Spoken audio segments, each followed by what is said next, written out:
welcome all to the smoking room. I'm going to be saving the cigar again I'm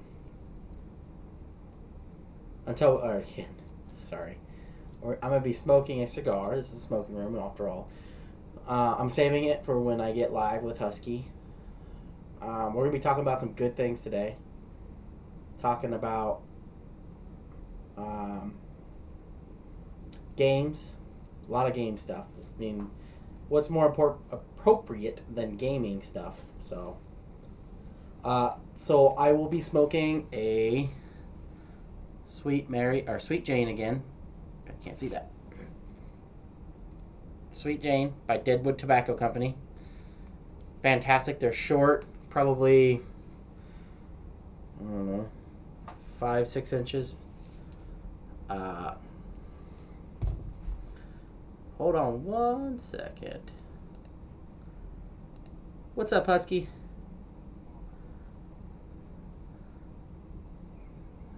Good, yourself? Good. Oh, it's a little warmer down in my basement than I thought it should be, but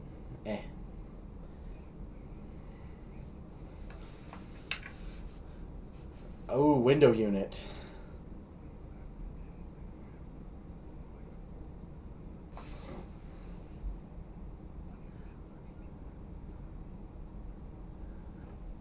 Yeah, I understand that. Oh, yeah.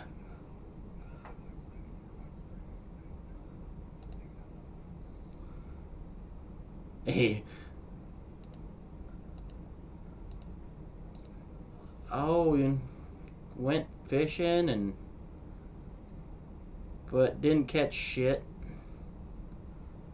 But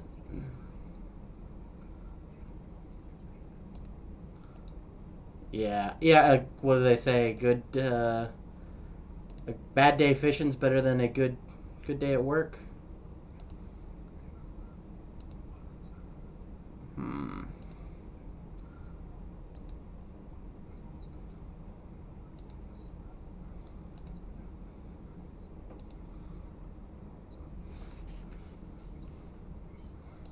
That was my big thing. Yeah, I love going fishing. Fishing in... That's what I need. Sorry. I'm on a different screen, and my wife just said that she can't hear you on my stream, so we're trying to fix that. There we go. Now everything good? Yes, that's better. Trying to... I'm just setting up all my stuff so I can... figure out shit. But yeah, I went fishing. I've been fishing in the ocean several times, and it spoiled the hell out of me. So fishing in a little lake, catching little 5-inch fish, just isn't the same. Yeah, I can see that. As catching a 10-pound shark or 100-pound mahi or whatever you're catching. Yeah, true. See, for me, I've always when I fish, I always fish in just like little ponds or little lakes, that sort of thing. Yeah. Man, if you live on the East Coast, you should be going fishing. You could probably go fish off the coast. Probably don't live that far, do you? Right, you know how far it is for me to get to the coast? No, I don't. It's like 5 hours. Oh, shit. That's a morning drive. It's one of those things. Either I can go to the coast or I can drive to Canada. And Canada's like 30 to 45 minutes away. Well, I guess, how close are you to the Great Lakes? To the lakes? Yeah. I don't know. That's one I've never thought of. I never thought to, look at. Because I'm guessing the lake, probably Erie, is it probably too far? I'm closer to Maine. I'm closer to Maine than anything. Oh shit. Yeah. Way I'm northeast. I'm in the northeast kingdom of Vermont. Oh yeah, you're way farther than I thought. Probably you get some hella lobster though. Oh yeah, we get lobster every now and then. It's fucking great. Oh my god, it's so good. I'm not a humongous fan of lobster, but oh man. Ooh boy.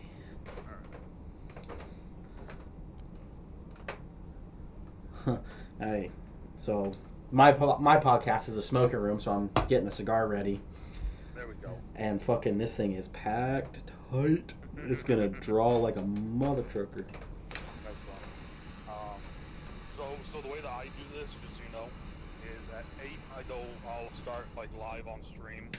I go through the whole like regular like my black screen to my stream starting screen, and then after that I go back to my black screen and I'll say to you like, hey, is everything like you ready to go? You ready to rock and roll? You say yes, and then I unmute us, and then I unmute both of us, and then I go into my like little intro that I do, where I hyped you up like a motherfucker. Sounds good to me. I always make sure to like tell everyone like beforehand, because like the best one that I've had so far is it was my buddy. It was week 2, the second ever fucking one I did, and I was like, all right, dude, I was like, this is how I'm gonna do this. I'm gonna do this. I'm gonna do this. I'm gonna do this. I'm like, you good to go? And he's like, yeah. I was like, I'm good to go. So I mute both of us, and then he goes, wait, are we live right now? And I'm like, well, we are fucking now. Like, yeah, all right, let's. Yeah, it's definitely, everything's a learning curve. Everything. Oh yeah. My thing is that like, so the funny thing is, and I don't know if you know this or not, this is actually the second time I've had a podcast on my channel. Yeah, see, I think on your very first podcast, you said the podcasts are back or something along those lines. I was like, I wonder if he had this before. Yeah, so I used to do this, but it was a little bit different. I kept it to just an hour. Now I just let it fucking run. Joe Rogan it. Like I just let it run its course. Because back in the day, it was just me doing it. Like I didn't have guests. I just ran my mouth about certain stuff. And at the end of the podcast, I always did a bedtime story. But like yes, I did it for I did it for like 2 months maybe, or like a month and a half, and it wasn't really doing much of anything. But like now that my following's gone a little bit bigger, and I was doing Sunday Night Football, I thought, well, fuck it, I should bring this back because it's a fun, it's an easy thing. But also my YouTube was growing, so I was like, I can just upload these bitches to YouTube too. Nice and easy then, like that sort of thing. Yeah. Yeah, I'm trying to get into that YouTubing. I'm struggling on gaming right now, streaming, because besides Ghost of Tsushima, I just have nothing playing. One of the things you can do, it's one of the things that I do a little bit. I mean, it would probably take you a little bit of time going back and like looking through everything, but edit, clip up your like Ghost of Tsushima stuff and do it so it's like 15-20 minute fucking segments, and then just upload those onto YouTube, like part 1, part 2, part 3, right. Part 4, and just do the whole series. Because I mean, you'll get views from that no matter what. Like, right. It's like that's what like so like right now, for instance, with me. So Sundays for me is my day that I edit and I do all my stuff. So like if YouTube loads up. So like today I uploaded the entire next week's worth of videos for YouTube other than the podcast. Right. And like, so I uploaded the last episode of the first tree. I uploaded, let's see here. The last episode of the first tree, Hellblade, my beef jerky unboxing, Batman, the Enemy Within, right. Gia, Hellblade, Batman, the Enemy Within. Is this the second time you've played Hellblade? Or is this the first? No, the Hellblade that's going up on YouTube is the one that you saw me play like at the beginning of the fucking year. Oh, that game's so good. I love that game. Yeah, but I mean, like, and that's the cool thing with YouTube as well, is like if you do it kind of like how I do, right. Is you can play a game at the beginning of the year, play it fully through, beat it, have like 23 episodes, and then that's 23 uploads, so you don't have to ever worry about it. Oh, that's true. Right. Big yep. plays. Yep. Yeah. Alright, so you ready? Yeah, oh yeah. Ready to rock this? Absolutely. All right, let me just boost you up a little bit. You sound fine. I just want to boost you up a little bit. I like having the guests a little bit louder. Understandable.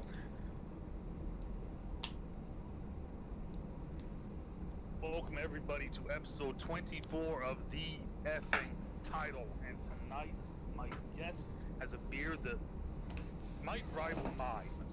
He's a longtime follower. I consider him a good friend now. I talk about him every now and then on stream. He has easily the best name, one of the best names on Twitch. It is the Bearded Bigfoot. His call us, but is it okay if I just call you Bigfoot? Absolutely. Bearded, hey you, all works for me. So how you doing? Oh, I'm doing fantastic. Yourself? Doing great, doing great. Fun day. Just an easy, nice, relaxing day today. Absolutely. Trying to keep everything, you know. But so for today, so why don't you tell the good people out there a little bit about you? I'm the bearded Bigfoot, smoking a stogie right now. Deadwood tobacco, Sweet Jane. It's fantastic. Trying to become a cigar connoisseur if I can. Probably won't be. Just living the good gaming life. Waiting for the next big release, next consoles, and please release the damn prices for the new consoles. Amen to that. So I forgot when you followed on the channel, but I think it was around football, like of last year. I think something like that. There was something. Excuse me. I want to say it was football based. I don't remember, honestly. I just remember seeing you followed. I saw your name and I was like, that might be the greatest fucking name ever, you know. Yeah. It's been a while. I remember I was creeping on your page, and I think you have you can see who's watching up or at the time, and you just started talking about my name, so I dropped the follow. And that's funny. You've helped me out a few times, and trying to repay the favor. Yeah, I mean, as I've said, many different times, I like to try and help my community as much as I can. My community has helped me get to where I am, so I want to be able to help my community get to where they want to be. Yes, John, he is smoking a stove right now. So the topics for tonight, really cool topics. All gaming based, love it. It's all kind of really, I think a lot of them are kind of opinion based, which is always a fun back and forth. We have console exclusives, good or bad. We have the golden or dark age of gaming. COVID's impact on gaming, and then the newest reoccurring feature on the channel, which is my life as a... So let's get right into this. So console exclusives, good or bad? This was an interesting one. Before I actually get into this topic, I just want to say all these topics, as soon as you sent me them, I was like, these are cool topics. I thought so too. I was racking my brain, and I was like, what's better than gaming topics? I love talking about games. There's nothing better. Yeah. Agreed. I mean, and it's just I like it, because if you were if you were console exclusives for just the Xbox One, then it's it puts everything in such a little box, I like the fact that the topics were open, but they're like I said a minute ago, they're very opinionated, right? So there can be a good back and forth between anyone listening, hearing, talking about these topics. So console exclusives, good or bad? Very interesting thing. So good or bad? What was the idea behind the good or bad aspect of it? So we're getting all these games released for PlayStation. PlayStation's having the new the Horizons game, and you have this new Spider-Man, and all these good games coming out for that. But I've been a Microsoft fan for decades, and I love the console way more than Sony, but Microsoft's lacking on those exclusives unless you like Halo. And I know the new Hellblade is coming out for the Xbox, which that's seriously a contention for the new system. But the funny thing is so that's the reason why I actually played the first Hellblade. Was I saw the trailer for the second one, because of course I've been Xbox since college, right? So I saw the second trailer, and I was like, God damn! I was like, this looks crazy. Yeah, it looks. And I just so happened to see that it was available on Game Pass, and I was like, all right, let's fuck it, let's give it a try, let's see what happens. And now it's being uploaded onto my YouTube. Yeah, it was. So. I had beaten it before the third one was released, and it was one of those games that I've constantly kind of seen back and forth. and I was like, I don't know if I want to play it or not. And then I just like, one day I was like, fuck it, let's play it. And then I was like, oh my god, this game is insanely good. Oh yeah. But it was kind of like, for me, just touching on that real quick. There's one part in it where I forgot what it was. There's one little segment where I think it's like maybe an hour and a half, maybe 2 hours into it.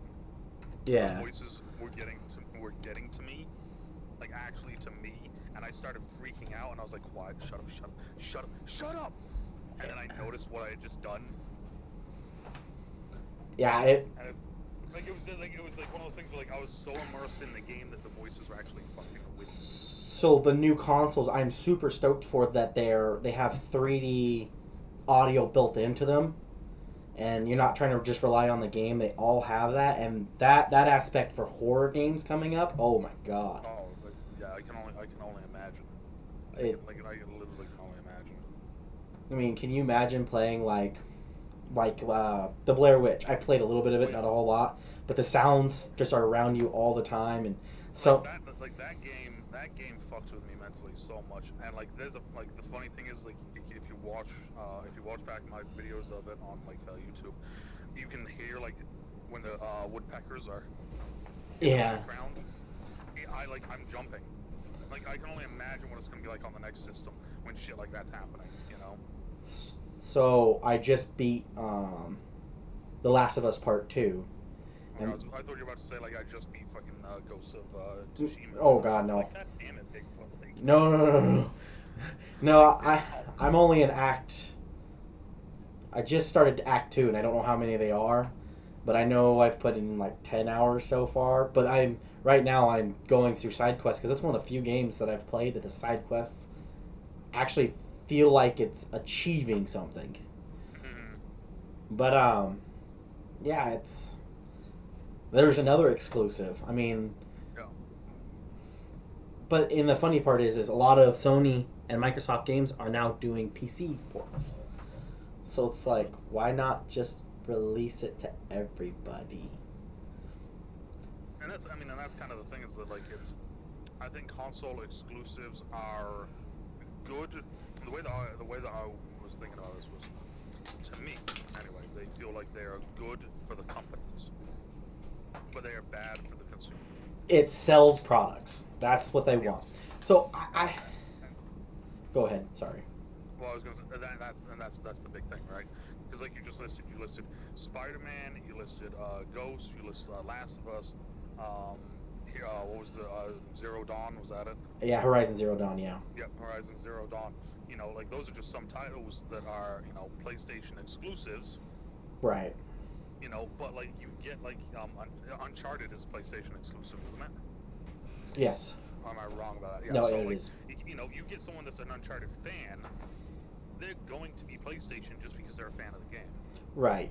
And don't get me wrong, I kind of see the point of the exclusive for the company side, but as the consumer side, it's like we're all gamers at heart. It doesn't matter realistically. Yeah, we have our preferences: Sony, Xbox, PC, Nintendo, Sega if you want. I mean, they haven't made a console since 2000, but yeah, right. But we're all gamers here, and we just want to play the damn game. Just even if you pull a BioShock, where the first one was an Xbox exclusive, and then after it won Game of the Year, they released it for Sony. Do something like that. I wouldn't be upset about. Wait, give it a year, give it 2 years. Hey, we'll eventually release it. Then it doesn't make those. I mean, it will still make the exclusives hard because do I want to play them now when they're spoiler free, or do I want to? Yeah, right. Exactly. Or do you want to wait? Or do you want to play them a little bit later, but you may have seen something that spoils something in the game? Right. Now, I'm pretty good about not watching things for games I want to play. Like Last of Us, they apparently months ago they had a big drop. Somebody dropped something, and I never figured out what it was. I never cared to. I was like, I want to keep it a surprise, even though I knew it was going to be a main character dying. So spoilers. That's why I didn't say names. Yeah, no, I mean it's kind of still for me the big one was Batman Arkham Knight. I waited until midnight to go get Arkham Knight, right? Mm-hmm. Got Arkham Knight. I got a ton of stuff that night actually. I got Arkham Knight. I got the video game. I got a T-shirt. I got like a toy. I got a ton of different stuff. Went to GameStop at midnight. Got all of it, and I was just kind of rocking and rolling. Went home, played it for I don't know, I think 4 days straight. And I was just kind of fucking around doing side quests, like you said, and just enjoying the game. Right. And I'm scrolling up on Instagram, I think it was, and suddenly I see one of the big reveals of, and I won't say anything because I know I have some friends that are playing the games right now and they don't know it. The big kind of twist reveal that happens. Oh yeah. I saw that on my Instagram, and it immediately made me want to stop playing the game. Yeah, I understand that. It ruins the game. I don't know why people get off on ruining the experience for people. Well, my thing was, so for me, the thing was the fact that, like, because I'm a DC fan, I follow so many different DC channels. So it was just one of those things where just scrolling down my page, just it showed up. Yeah, I think I know what. It's been a long time since I played Arkham Knight, but I'm pretty sure I know what the reveal was. Yeah, you probably do. So John had a good point here. John said Microsoft is PC. They win either way. They win more on console, but they still own 99% of the PC market. Sony can do PlayStation exclusives, but their market is smaller. Well, I agree with that. I mean, and that's kind of that's kind of the opposite side of it, right? Where you don't really think about that, See, I think Ghosts is going to get an Epic release eventually. I'm not sure when, but it will be PC. They're planning on making all PlayStation 5s PC eventually. Yeah. Well, I mean, and also think about it like this. I mean, the huge one that happened recently was Halo. Right. All Halo games can now be played on PC. Which that makes a lot of people. Why am I buying an Xbox? Yeah, and also now they're gonna be real. And I think I need to find the date because I'm gonna do a reaction to it on the channel. But Halo Infinite trailer comes out. Oh. In the next week. See, I was never a big Halo fan, so that holds no real. So the funny thing for me is that I wasn't either. I used to play Halo with my buddies. Right. And it's funny thinking back now because I used to play with them, and they used to be sweaty as fuck. Like they were going like 30-3, 40-2, like that sort of thing when we were playing. Right. And I was the guy that was going like 2-10. Mm-hmm. Now, 20 fucking years later, or 10 years later, 15 years later, whatever the fuck timeline it is, I'm now the guy that's going. So, do you remember going to like malls and shit that have those gaming stores? You go rent the game and go play it in the store. Oh yeah. One day they were doing a Halo tournament. Mm-hmm. I had never played Halo, and I was like, let's play. So I signed up for a Halo tournament, only playing Halo like once ever before. And I was like 10-15 or something like that. Not great, but not like horrible. And I was the first one kicked out of the tournament by like 2 kills. If I had gotten 2 more kills, I wouldn't have been kicked out. But I was like, looking back on that, I was like, I didn't have any Halo experience, and I went and signed up for a Halo tournament. That's awesome. I mean, like that. I think that's like the one that I've heard from a lot of different people. And of course, remind you, like I'm going to say this, and I don't know if it's true or not, but this is what I've heard from different people: is that PlayStation seems to be the game. The PlayStation seems to be the console that you get if you want the exclusives. Xbox is the game that Xbox is the console you get if you want to play with games or like play with friends. And so that's kind of the way that I've seen and heard people talk about it like that. What I've heard is you go Xbox for entertainment and PlayStation for gaming is what I've heard. Yeah. Because it's easier to. I think the Xbox is easier to navigate and it's easier to. It's easier to learn everything on it, I think. Yeah. I mean, at one point, shout out to my boy Black Ops. We traded something at one point. I gave him a bunch of stuff. He gave me a PS4. Mm-hmm. And I was like, when he first gave me, he gave me PS4 and a bunch of games. And he's like, here, he's like, you can sell this. It's about the same price as what I traded it. Mm-hmm. So I was like, all right, cool. You know, like, let's see what happens. And I remember booting it up because he was like, hey, make sure that, like, you know, you get, like, you know, you get all the stuff off of it first. So I was like, oh, yeah, I can do that. So I got all the stuff off of it, and then I remember like being like, hey, you know what? Fuck it, let's see what this is like. You know, let's see what the PlayStation is like. And I remember spending a good hour trying to figure out how to make the fucking sound work. Yeah. Well, so streaming on the PlayStation is really hard for me, because Xbox, hook it right into my capture card, record sound, no issues, no problems. Yeah. Plug the PlayStation in, and I have to plug the controller into the capture card, and then I have to plug my headphones into the capture card so it captures the sound. Because if you plug in anything to the PlayStation controller, it cancels the sound towards the TV. So if I just plugged my headphones directly into the controller, it cancels all the sound towards anything else. Jesus. Oh, See, yeah.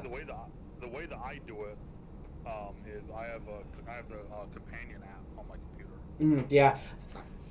You have that delay, though. That killed me a little bit. It's a little bit of a delay, but like, so the thing is that like I'm not watching my second monitor. I'm watching my like actual TV. Right. When I do it, so I'm playing games how I've always played games at that point. You know, like that sort of thing. Right. And like for the stream, like yeah, it's a little bit delayed, but my headset and everything is through my laptop, not my Xbox. So, you know, I mean, constant, like, you know, kind of that, the great part of the effing title where we fucking veer off in some random direction, or butterfly, we chased after it. You know, console exclusives are, I think it's interesting in today's world, I think. Back in the day, I think it was a bigger thing than it is today, if that makes any sense. Because I feel like today, everybody and, their mother, Jesus. Yeah. Everybody and their mother is playing multiplayer games, cross-platform games, free-to-play games, you know, like that sort of thing. Right. Don't get me started on free-to-play games. Literally the definition of bullshit on a gaming console. See, like I agree, but at the same time, like my thing as well that I love about it is that it's such a finesse thing. You know, if you know the way that I'm using that word, it's such a finesse thing where they've done, you know, like, hey, this is free to play. But if you want to spend $20 every 3 months for a battle pass, that's cool. And also we got these cool things to change your character up, because you know eventually you're gonna like get connected to a character, so then you can like be like one of these characters. So like, you know, you can buy skins for them, and then look really cool. Also, you know, you have your favorite gun and you put certain things on your gun. You gotta buy all of these. Yeah. It's such a finesse thing, bro. And I was like, when I first saw it, like, I remember when I was coaching at Fortnite, was like hit it. Yeah. Like around season 2, season 3 of Fortnite, when everything was kind of hitting and it became like, that's when it became like big. I remember my kids like fucking staying up all night playing it, and I'm like, yeah, okay, bro, like, yeah, okay, Fortnite, yeah, you guys are cool. You know? Yeah. Fast forward 4 years later, and I was playing Fortnite yesterday, you know, so it's like, like, and that's the thing is that like I think, and this kind of goes into like where I'm going with this, kind of leads into the next category or the next topic. But I think that we are in a day and age where gaming companies look more at Twitch and YouTube than they do anything else. Yeah. Like they look at the streaming things to see what the big name things are. To some degree, I guess I agree. So like the reason why I say that is because like The Last of Us, right? I mean, The Last of Us came out 2 months ago. Last of Us Part 2 came out not even a month ago. Okay, or actually, I think it's a month ago right now. Okay, so like, but huge big game, right? Right. Okay, It has 3.9 thousand viewers right now. Well, yeah, but if you were to go look at it when it first came off. Oh yeah, of course. When it So, and this is my thing with because of it being a console exclusive sort of thing, and it being that sort of, and I know you and me have talked about this before, that story mode, you play it, kind of thing. Right. I mean, Rocket League has 5.7, Magic the Gathering has 5.8, Call of Duty Black Ops 7.4. I mean, Overwatch 20. Yeah, but if you go look at the top, you're looking at what, Apex, looking at Fortnite. So right now, top five right now is just chatting. Right, that's always top 2 at least. Fortnite, Grand Theft Auto, League of Legends, Minecraft. Minecraft is still up there. That's always crazy. It's crazy how Minecraft is always up there. Well, it fluctuates so badly. It'll literally go from one day where it's like 2,000 people, and then the next day it's 108,000 people, and then the next day it's 20,000 people. Yeah, and it's like like I said, it's one of those things. Like, it leads into the next topic of golden or dark age of gaming. I think the console exclusives are becoming a thing that people really don't care about anymore. Yeah. This is one of those things. You play the game, and as soon as the game's over with, you're done playing it. Right? Like, I played Hellblade. As soon as I got done playing Hellblade, I wasn't like, hey, I want to replay Hellblade. No, well, yeah, that game's not really built for the replayability, though. It was built for that one time. So the golden age, that question came about of when. Okay, in the last, let's say, 5 years. Let's just go 5 years back. Name one character that is memorable that has only come out in the last 5 years. In the last 5 years? Last 5 years, name one character that everybody is like... Oh, everybody, Jesus. Yeah, like everybody knows or everybody... like... We're talking like from a console exclusive, right? Well, not even a console exclusive, just gaming in general. Like... Just gaming in general? Yeah, so you can't say like Kratos because that game, yeah, I think it came out, I don't know when the last God of War came out. It's been a few years, but realistically, Kratos started in 2006 or 7 on the first one, and then it's continued over. I mean, I can think of one off the top of my head right now, and it's Alloy from Horizon Zero Dawn. You can realistically say that one because that game was a pretty big hit. Yep, I mean, like I was gonna say, Spider-Man. But again. But yeah, that's one of those ones. I mean, like, it's one to say because of the game, but then also there's the fact that it's fucking Spider-Man. So yeah, Spider-Man, the game was fantastic. I loved Spider-Man. I've played it, I've beaten it, and I loved it. I think I've beaten it twice, in fact. And I'm looking forward to the Miles Morales one. It's going to be different because the thing I had a big issue about the Spider-Man game, I know we're going a little off topic, but Spider-Man can lift, like 10 tons or something like that? Or something. Yeah, And yet he hits softer than Batman. Mm-hmm. And it's like, okay, this kid who can lift a truck off the ground with his hands can't punch harder. I mean, you could swing, drop kick somebody in the face and it wouldn't knock him out. And it was just, that was and then there's supposedly Miles Morales isn't even as strong as Spider-Man, but he has the Venom punches, which, again, we're kind of getting off topic there, but I'm just kind of curious how that's going to play out. But back to the Golden Age. So,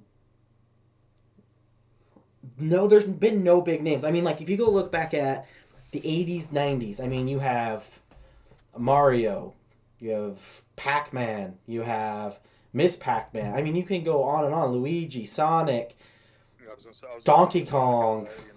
I mean, Donkey Kong. You have... Yes. I mean, Pokemon originated. Pikachu or... I mean, Charmander, or you can say the starting 3, Mewtwo. You have all these characters who are memorable. Now, this may be the old man in me saying that no characters are memorable anymore, but Well, no, I mean it's so, and this is what leads into the console exclusive thing is because and like the console exclusive and the next part and the next topic is that I feel like in today's day and age, like we don't have those characters anymore because of the franchise games like Call of Duty. oh Where yeah, like I mean like for instance, Call of Duty has Captain Price. I think almost everyone knows Captain Price, even if you're not a Call of Duty fan. Someone shows you kind of a picture of him, you're like, oh yeah, I've seen that guy before, right? so again, I think the first Call of Duty Modern Warfare came out in like 2007. Oh yeah. So again, that question is there a memorable character? Now, So like that's so like for me being me, because I'm an Overwatch fan, right? right. I could list off all the Overwatch characters because it hasn't even been. I don't think it's been 5 years since Overwatch came out. No. You can list all the Apex Legends characters, but the thing is though is that both of those are not console exclusives. No, and you have people like myself who I don't play those big. It's not what are those not MMOs battle royales? Is that the new genre? Battle Royale and just FPS. FPS. I mean, I don't play those, so I don't know those characters, and I know there's a lot of people out there kind of like me that don't like that. But Of course, yeah. the only Call of Duty I have never played is Black Ops 4 because it was only battle royale, and I couldn't do it. Yeah. But like I've never been a Call of Duty guy. You know. I mean, when the mood strikes me, I'll play. It's fun to play with friends. But again, I don't play Warzone. I just don't. But I don't play Warzone because I get tooled on enough playing Apex. Let alone playing Warzone. Like that's literally the only reason why I don't play Warzone. I remember when Warzone first came out. I was at work and I put Tim on, Tim the Tan Man, right. playing it, and I watched him play for an hour and a half while at work doing stuff. And in the hour and a half, I learned two things. One, holy shit, this game looks cool. And two, there's no fucking way I'm gonna be able to kill anyone or be able to do anything good in this game. So at that point, I was like, nah, I'm good. Well, he's probably automatically put into a higher class because yeah, of course. Call of Duty does have a pretty good matchmaking system that puts you into a group of people based off your skill. Because I'll go into a game by myself playing multiplayer, and I'll do okay. I never do probably great. So, I'll get 25, 30 kills and, die 15 times. Yeah. But, nothing fantastic. But then I go play with my friends who don't play either as much or they just don't have that kills those KDs as good as I do. And I'll go through there. I'll clean house. I'll get like 40 and 5s and just crush. I think I had one game where I was like 88 and 20 or something stupid. It was insane. Like, and I'd just run around with whatever gun I could pick up, or I would just find the dumbest gun in the game and just start using it. And I just clean house. So they have a good system. But in the same time, this is where it gets tricky for me again with the good or bad age. That's not really. I mean, it's fun. Don't get me wrong. It's entertaining. But it doesn't build anything. It's just running around shooting people. It's kind of like sports games to me. I love Foot Madden. I love NBA. Not a big MLB fan, but I love those two games. But after so long, it just becomes the same thing over and over and over. Like, and that's the thing. So moving into the golden or dark age of gaming. Like I said, I feel like these two they play off of each other a little bit, because I know people that have. I honestly, I feel like the majority of people that are gamers, streamers, they like when the PS5 and the Xbox One X series comes out, they're just gonna call both.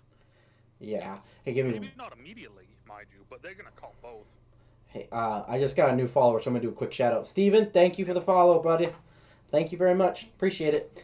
But yeah. I feel like they so console exclusives these days to me, I just feel like are. It's one of like I said, I enjoy some story mode games and some play through games. I mean, like you've seen me playing some, like I enjoy this, some that I enjoy playing. But overall, though, that's not what I want to do. You, however, on the other hand, that is what you want to do.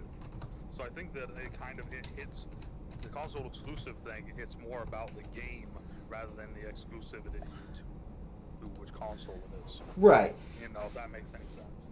So, like, for instance, if you were into Halo, for the story, right. then like you'd fucking play Halo. Like it's but you're not a Halo fan, so you're not going to. So another thing is with the golden age is I feel like games 10 years ago were full of the stories were full. Yeah. And they didn't have what I call artificial fillers. So to me an artificial filler is like I can't stand games when you're told to do side quests to do the main quest. Yeah. Like so you have to go like Dragon Age. You have to go talk to Jimmy, then you got to go talk to Samantha, then you got to go pick this grass, then you got to do this. Yes. And now that you've done all of that, now you can continue doing the main story. So the worst one was one of the worst games with that is Dragon Age Inquisition. A lot of people loved the game, just thought it was phenomenal. And I loved the first two. And I go in, and you have to earn these, what's called points, to be able to buy the next location. Well, you have to earn EXP for these points only. And the only way, you can't go like kill 100 people, and that adds to that EXP. It's, you have to complete jobs for the side quests that earn EXP. So, I mean, you're seriously grinding just to get enough points just to buy the next location to continue that story. And it just loses all interest in me. Yeah, I was about to say so that's the thing, like with the Golden Age or Dark Age, like I feel like, and it's gonna be weird to say, I feel like we're in both.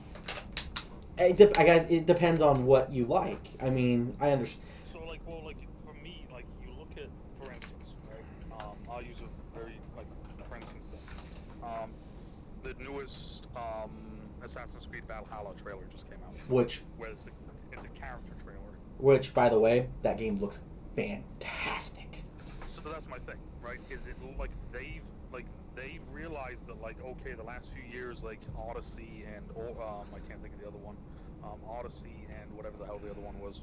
They realized that they kind of they Origins. did something cool, it's a little bit different, but it's just something isn't hitting, right? It's not people aren't talking about Assassin's Creed anymore. I think them doing Vikings now, that's that's a big dick move. Slap it on the table, here, wow, we're here now, we're back. So I've actually heard both sides of that story too. So oh, really? Yeah, I've heard people not interested in it because they wanted feudal Japan badly. Oh. And they said There's already a game of that though, isn't there? There's a was it a P? It's one of the it's one of the side 2D, yeah. Well, I think that was China. Okay. But yes. My bad. But no, I mean it's. I never played that. Yeah. So my thing is you look at a game like that, you look at a game like Hellblade 2, right? Visually it looks unreal. I can almost guarantee that the Halo trailer is going to be fucking unreal. I can almost guarantee it.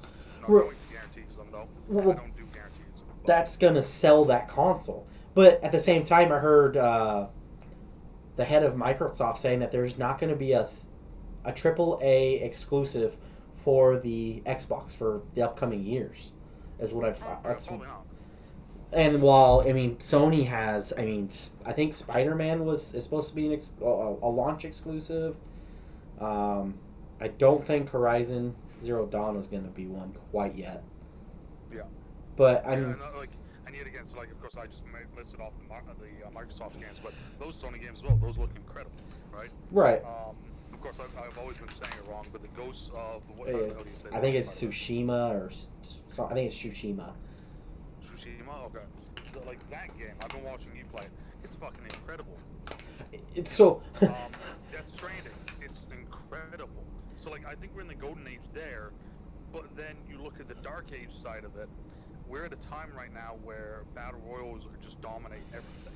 Right, and this streaming, it's hard to get noticed on those non battle royale games. I mean, I know some of the top ones aren't Minecraft, but but it's hard to get seen, and it's like I don't enjoy those. So why can't we start a single player type situation? And I think for the graphic point of view, if you're looking at graphics alone, we're absolutely in the golden age, and we're only getting better with the next gen. The next gen stuff looks. Yeah. They released an image of from the new UFC game. Yeah, I saw that. That looks. I showed it to my old man, and my dad. Like my dad swears a little bit. I showed it to my dad, and he's like, "You've got to be fucking kidding me!" And looks at me, like eyes wide open. I was like, "Whoa, Dad, calm down." Like, but yeah, no, I mean, it's just like one of the things I forgot what it was. Remember when Fortnite really kind of Fortnite hit at one point and it became the talking point for everyone, and then it came out and it's like Fortnite has the same releases the same endorphins into your brain as doing cocaine, right, or something like that, right? Like that's where the dark age of that's why I think we're also in the dark age of gaming, is because it is one of those things where you get a kill, instant gratification. Right. Right, you make it in the top 10. Instant gratification. Well, I mean, I don't watch much Ninja, but I think when he gets a victory, he dances. I don't watch. Or somebody does. I think maybe Dog. Like, it's like so like there's those things though, right? Like it's that instant thing of like an endorphin. Hey, like you feel good because you're doing this, and I feel like especially with how long these battle royale games now have been out, is that's kind of it's starting to change the way, of course, especially with the kids, it's starting to change the way they play games. Because, like, for instance, if they try and sit down and play Hellblade, right, they're going to get bored within a few minutes because there's no endorphin boost that's happened, and that's where I think the dark age of gaming is coming in right now. I think it's more of our our generation and like maybe a 5-year gap forward and below. Right. Because we came up with the old school, like his Super Mario for the N64. Right. I mean, here's this on the Sony. Here's that. So we grew up with all these things. So now, yeah, we have these instant gratification games that we can play. But so at that same time, are we making games too easy? Because I feel like back in Super Mario, I had a NES and I had the original Mario for that. Mm-hmm. I don't remember making it very far because that game was hard. I was little. Oh yeah, I don't ever remember. I mean, or one of the games that I had was Battletoads. Let me tell you what. That game is that one's a fun one. If you don't know what kids. You put a kid down these days with fucking Battletoads and they're breaking the controller. Yeah, could you imagine handing one of these 10-year-old kids playing Fortnite? Oh my god. Give him hey, you want to play something really fun? Let's play some Battletoads. Yeah, they would fucking lose their shit, bro. Oh my god. When it's like it's one of those things, like, and I've talked about it on stream before. I never beat Super Mario 64. Oh. I never beat The Legend of Zelda, but my mom did. I didn't, but my mom's did. My mom's an OG. My mom kills it, bro. My mom right now, every day, if I see my ma, shout out to my ma, if I see my ma in her store while I'm working or something, and I go and check it and hang out with her for a moment, almost 2 to 3 times a week, she'd be like, "Hey, look what I caught on Pokemon Go." And she has every fucking Pokemon on there. She has like every iteration, every shiny, every different version. Like she's like crushing that game, and I'm sitting there like, holy shit, mom! Like what the fuck? Like you're doing better than me at this, But like, and that's the thing though, is it's like there's so many games today as well. Like you look back in the day, with what game options we had, we didn't really have that many options. That is also true. You look at it. It wasn't the billion-dollar industry, trillion-dollar industry, whatever it is now. Probably trillion. I mean, like, it's one of those things. It's like, it's like I can name 5 battle royale games right now. Can you name 5 games that you would put that are like in the same contention as Mario Kart back in the day? No. I mean, literally the only other one that I can say, and it's because I liked it more than Mario Kart, was Diddy Kong Racing. You know, like, and that's the thing is like, you know, I think that with where we are right now, where gaming and streaming are two of the biggest things in the world. Yeah. Like, that's why I think we're in a golden age, is because it is, you know, there's just so many fucking options. Like I said, you know, like, you just played The Last of Us. Did you play Death Stranding on stream? No, I did not. That game looks... I wasn't very impressed with that game. Okay. I wasn't sure if it was you or my buddy Booba that played it. That I was watching, but so you played The Last of Us 2. You're playing Ghost of Tsushima right now. Yeah. You know, and both of those games are incredible games. You know. Yeah. I mean, Ghost is, like I said, it's one of... There's people saying that it's going to be Game of the Year. They're saying it's that good. That's awesome. I don't know if I'd quite go that far. It's not being talked about as much as The Last of Us. Like it, hate it. It's definitely not getting talked about as much. Yeah. I think the graphics on Last of Us was better. The combat of Ghosts isn't really revolutionary, but neither is Last of Us. My thing with one of the reasons why I've been enjoying watching you play Ghosts. One, because I'm not going to play it. Boy. But two, visually and kind of mechanically, it's very nice to watch. Yeah, well, I think that's the best way I can put it. It's a weird thing to say, but like for the viewer, visually and kind of mechanically, even when you had, you know, your little stumpy arms come inside. Oh my god, that was... You know, like, it's one of those things, you know, like, it's tough for me sometimes to watch. Like, it's tough sometimes for me to be able to sit down and watch Tim the Tatman play Warzone, or like when Dr. Lupo was playing Hyperscape when that first came out, and I wanted to watch that. I wanted to see what it was about, right? Right. So I watched him play it, and I was like, after like a little bit, I was like, this is just boring as fuck to watch. Like, so, you know, it's super fast paced, and I was like, this is just no. Like, I'm good. So one of my buddies, Scaldier, I think is how you say his name. He's the one who got me into streaming. I worked with him, and he got big on a game, Elite Dangerous. Now, probably never played that. It's spaceships. You do. I was gonna say I've never fucking heard of it. So well, it usually sits about 1,000 viewers. Sometimes it gets a little higher. Sometimes it's a little lower. The day that it dropped out its newest release here, I don't know, probably a couple months ago now, it was up to like 50,000 people. But it never cracks the top 5. Yeah. Because when you play it, oh my god, is it incredibly boring to watch. Because, so, there's plenty of ways you can make money. I mean, the game, you can do a lot. You can do pirate hunting. You can be a pirate. You can be a bounty hunter. You can be a ship. You can be a trader. You can be all these. The explorer. The exploring one's what I'm kind of into right this second. But not a lot happens during those. I mean, it's really, really slow paced, and it's hard to keep people entertained for that. Oh yeah. Well, like, and that's kind of that's my thing with the thing of, like, the fact that streaming is also changing the gaming industry. It is. It really is. Because, like, they're trying to fit more information in spots so it's not as dull throughout the whole thing. Exactly. Like, for instance, right now, right? Because I wanted to look real quick just to, you know, to really to hit this point on the head the best that I could. So I'm trying to find the right game to do it with.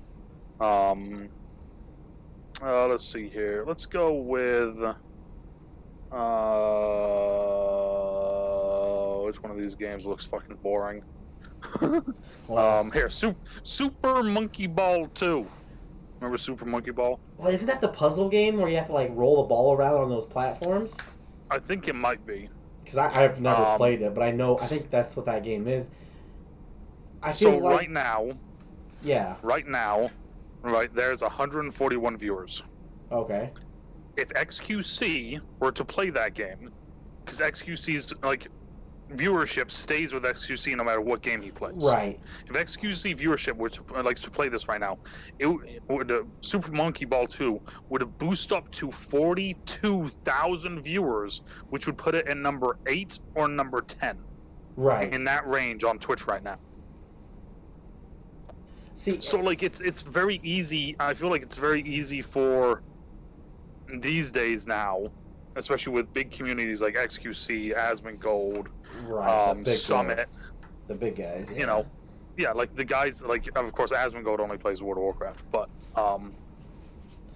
these guys though that have a big community that do follow them no matter which game they go to, because like you'll see Tim will go to one game and his viewership drops.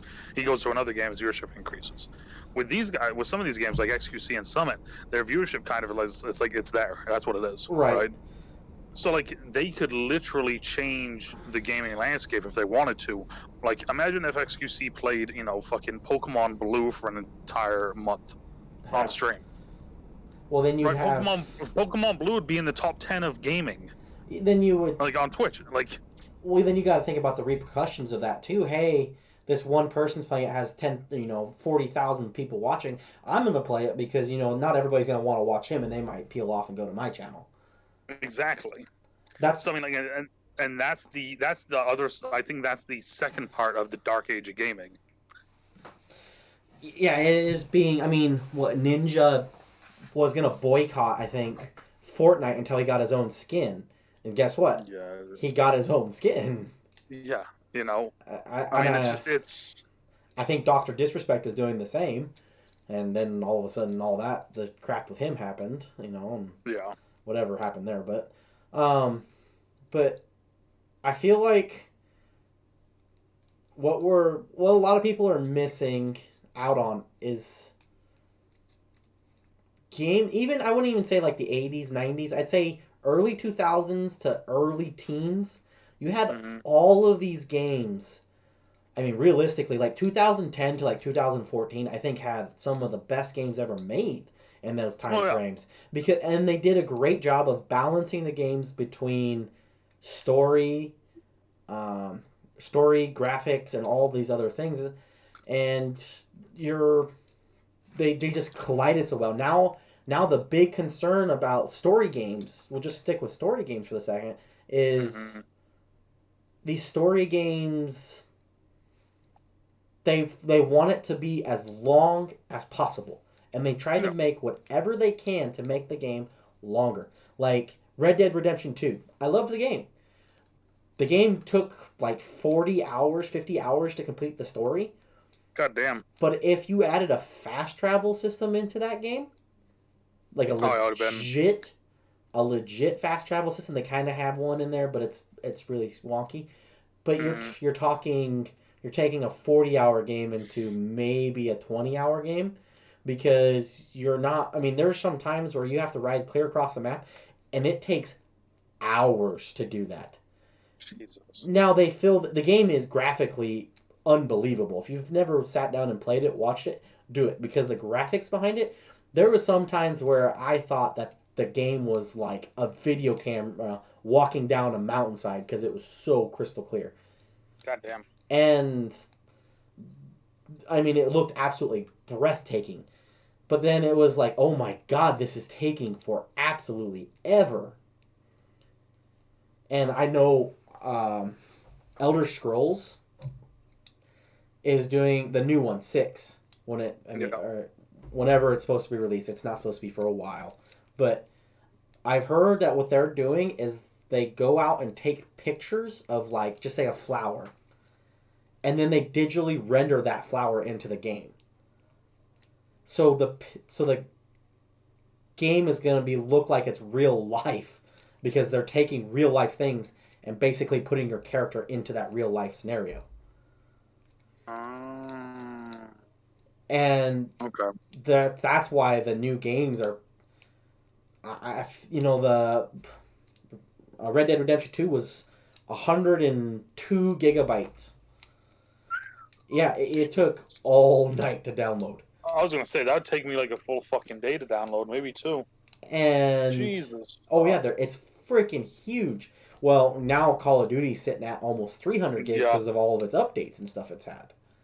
Yeah, I've seen that. But And like, so like my thing with that is that like, because like of course like you said, like early 2000s, like 2000s to early 2010s. right, And my thing, like, and it's one of those things that I've said it before, you know, and like it's what did we not have at that point? right. I mean, We didn't have people streaming the games and uploading games to YouTube and doing all this stuff. Like that wasn't a well-known thing. well, yeah, You well, know? well known is probably the correct word because I feel like YouTube has been around just long enough. That's where it started to grow.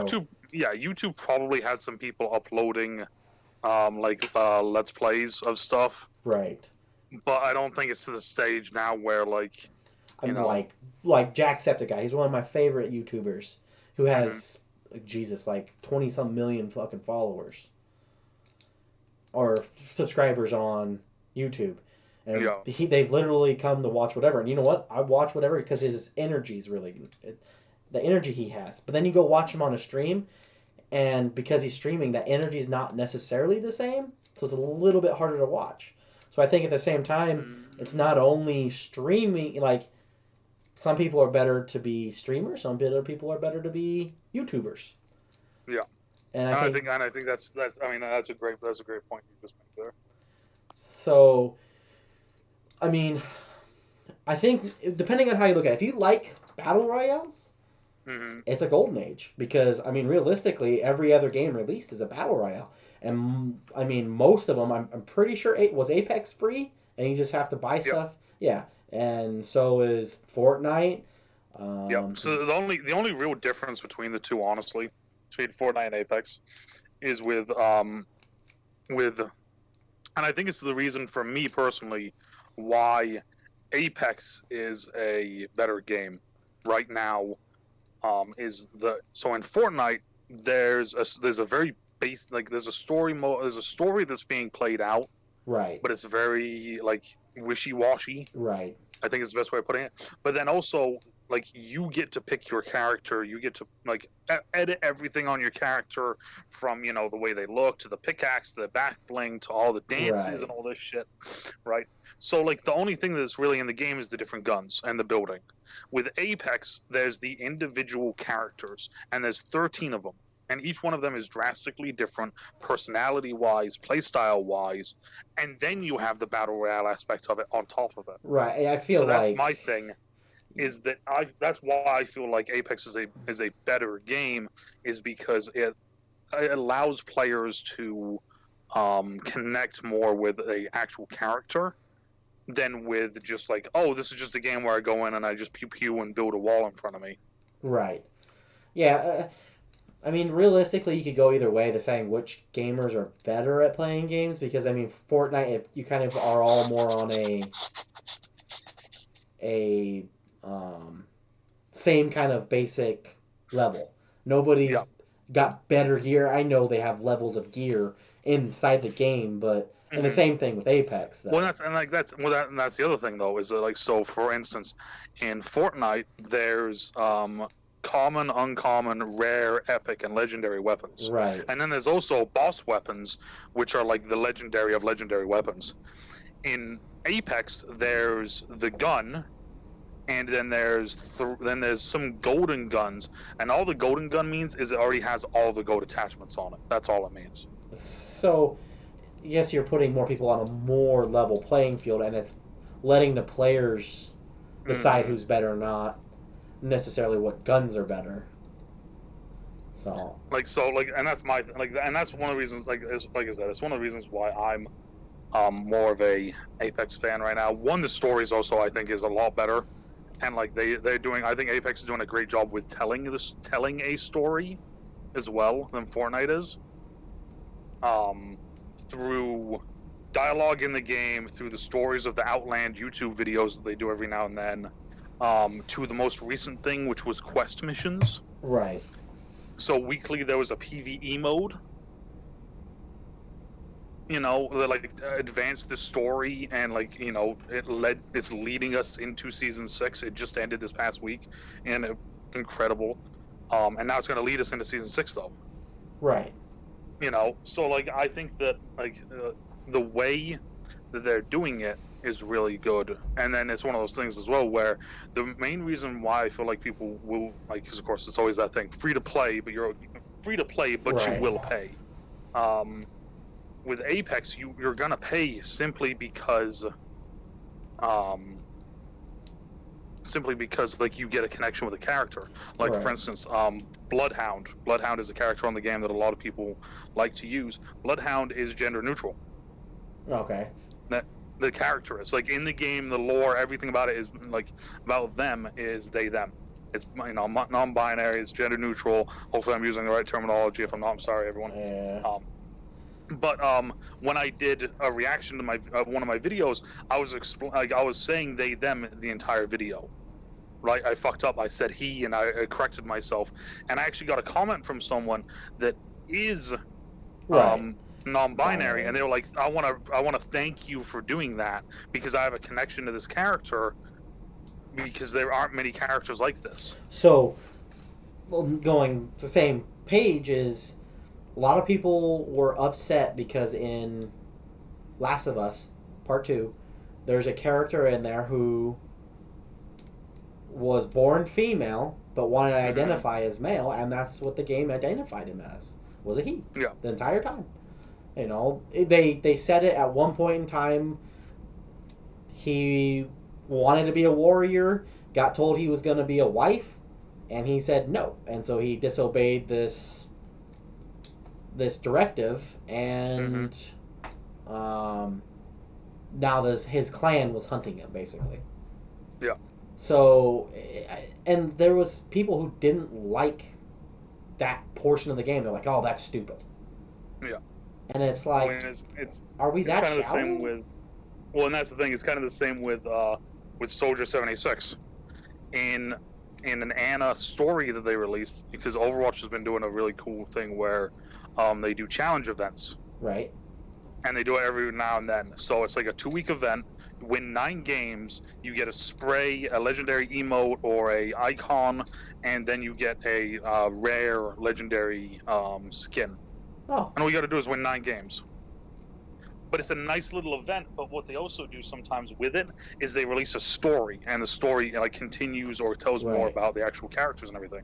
So in Anna's one, it announces the soldier is gay. Yeah. And everybody lost their fucking mind. It's... Meanwhile, like everyone's losing their mind. I see that and I'm like, all right, cool. Like, yeah, he's gay now. Like, okay. So, Like, it's like it. They, going off topic of games just a little bit. I just watched The Old Guard on Netflix. Which, how is that? I've heard it's incredible. It's very good. We watched it but so not going to give away a whole lot of the movie. Yeah. But spoiler alerts in case anyone is watching and hasn't watched The Old Guard yet. Spoiler alerts. It's not a spoiler. They tell it pretty quick in the story, and it's not a big. It's not anything like, oh my god, oh wow. There's 2 of the immortals. They're lovers, and they support each other in the movie. Okay. And it's like, wow, that's surprising. I mean, at one scene, they kiss right on the camera, and it's just like, wow. You don't see that very often in movies anymore, people taking that risk. But I think the day that we're sitting in right now, everybody's more supportive than that, than they're not supportive. But yeah. So, I say we're probably in both golden and non-golden, or dark. Yeah, it's one of those, like I said, I think it's one of those weird ones where like there's aspects of gaming where it is dark, but there's also aspects of gaming where it is golden. I think if you're, like I said, if you're into the battle royales and graphics, it's golden. Story-wise, I mean, I don't know if I'd say dark completely, because some games have absolutely great stories. I mean, Hellblade came out, I don't know, it's been a few years since Hellblade came out. And it's not a very talked about game, but it really should be, because the aspects behind that game, what they're trying to bring awareness to, which I can't remember is it Psychosis? I think they were trying to bring awareness Psychosis, to, is, I mean, that thing is fantastic. That story was great. It's, if you jump in at the wrong time. Like if you just watched your most recent video without watching the previous videos, you'd have no idea what's going on. Oh yeah. I mean, it's one of those games that you have to watch it from the beginning, but they never explain what's going on, and that part of that story is fantastic because you had no idea what was going on. Why am I hearing these voices? What is going on? Why are they saying these things? And then all of a sudden, as the story is progressing, you're learning these things about it, and then it's like, oh my God, this is incredible. This story is about overcoming this. Yeah. And then that's why I'm so, like, I'm torn right now by buying a PlayStation and Xbox. PlayStation has some of the great exclusives. I mean, like we've already mentioned, so many. But that Hellblade game is just sitting there, and that console looks so good. And it's just for me, what I'm gonna do, and I've talked to a few buddies about it, and I think I said it on stream once or twice. I'm going to wait. I'm going to wait at least 6 months, maybe even a year, and then I'll buy the new systems. Or new system. I think I'm just going to buy the Xbox. I see. I probably get it day one. I did it with the Xbox One. Yes, see, I didn't. I got, well, I mean, I may have. I'm not sure now. But I have the Advanced Warfare Call of Duty 1 terabyte OG edition, because at the time, it was the only 1 terabyte that you could buy. So was if you bought the Advanced Warfare version. I wish I had it down here, but I have the Day 1 edition Xbox. It literally says on the controller, Day 1 edition. Day 1, that's awesome. So, and they did have some issues, but you know what? When you pre-ordered it, they signed you up automatically for it was a club kind of thing that they would send updates. Hey, this is what we're working on. This is what we're going to do to fix things. Hey, we know this issue is here. And it was really nice knowing that, hey, this is what's coming up in the next update. It was really nice knowing those things were going to come and expecting them. And they did. And so I didn't have a lot of issues. The only issue I'd have, if I had to say with that Xbox, is the disk drive ejector is probably not the greatest. But that's literally it. And it still works great, but I bought a new one because I wanted the 4K capabilities. Yeah. And I still have it. My wife plays it from time to time. And that's awesome. So I will do the same. I'll buy the new one when it comes out.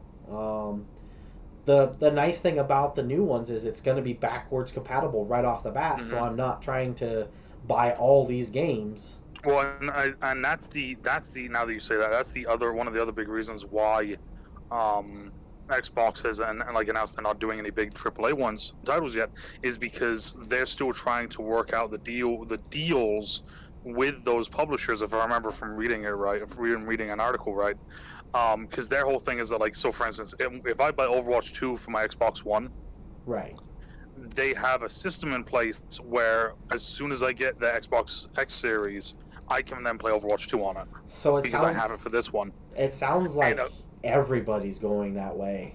Yep, but the problem is, though, is that there are actually companies that aren't, like, agreeing to that with Microsoft. They're saying, like, yeah, we're not going to do, like, yeah, no. We want Bethesda, probably. Yeah, so I think that's one of the big reasons why Xbox is kind of like holding back on the AAA titles. But the other thing as well, though, is that if you look at some of the games, though, like Microsoft does Halo. Right. So even though technically, like, yes, Halo is probably a AAA title, I can almost guarantee that's going to be, it may not be day one, but it's going to be, month one. I have a feeling that game's going to come out with the console, because that's what's going to sell the console. Oh, big time.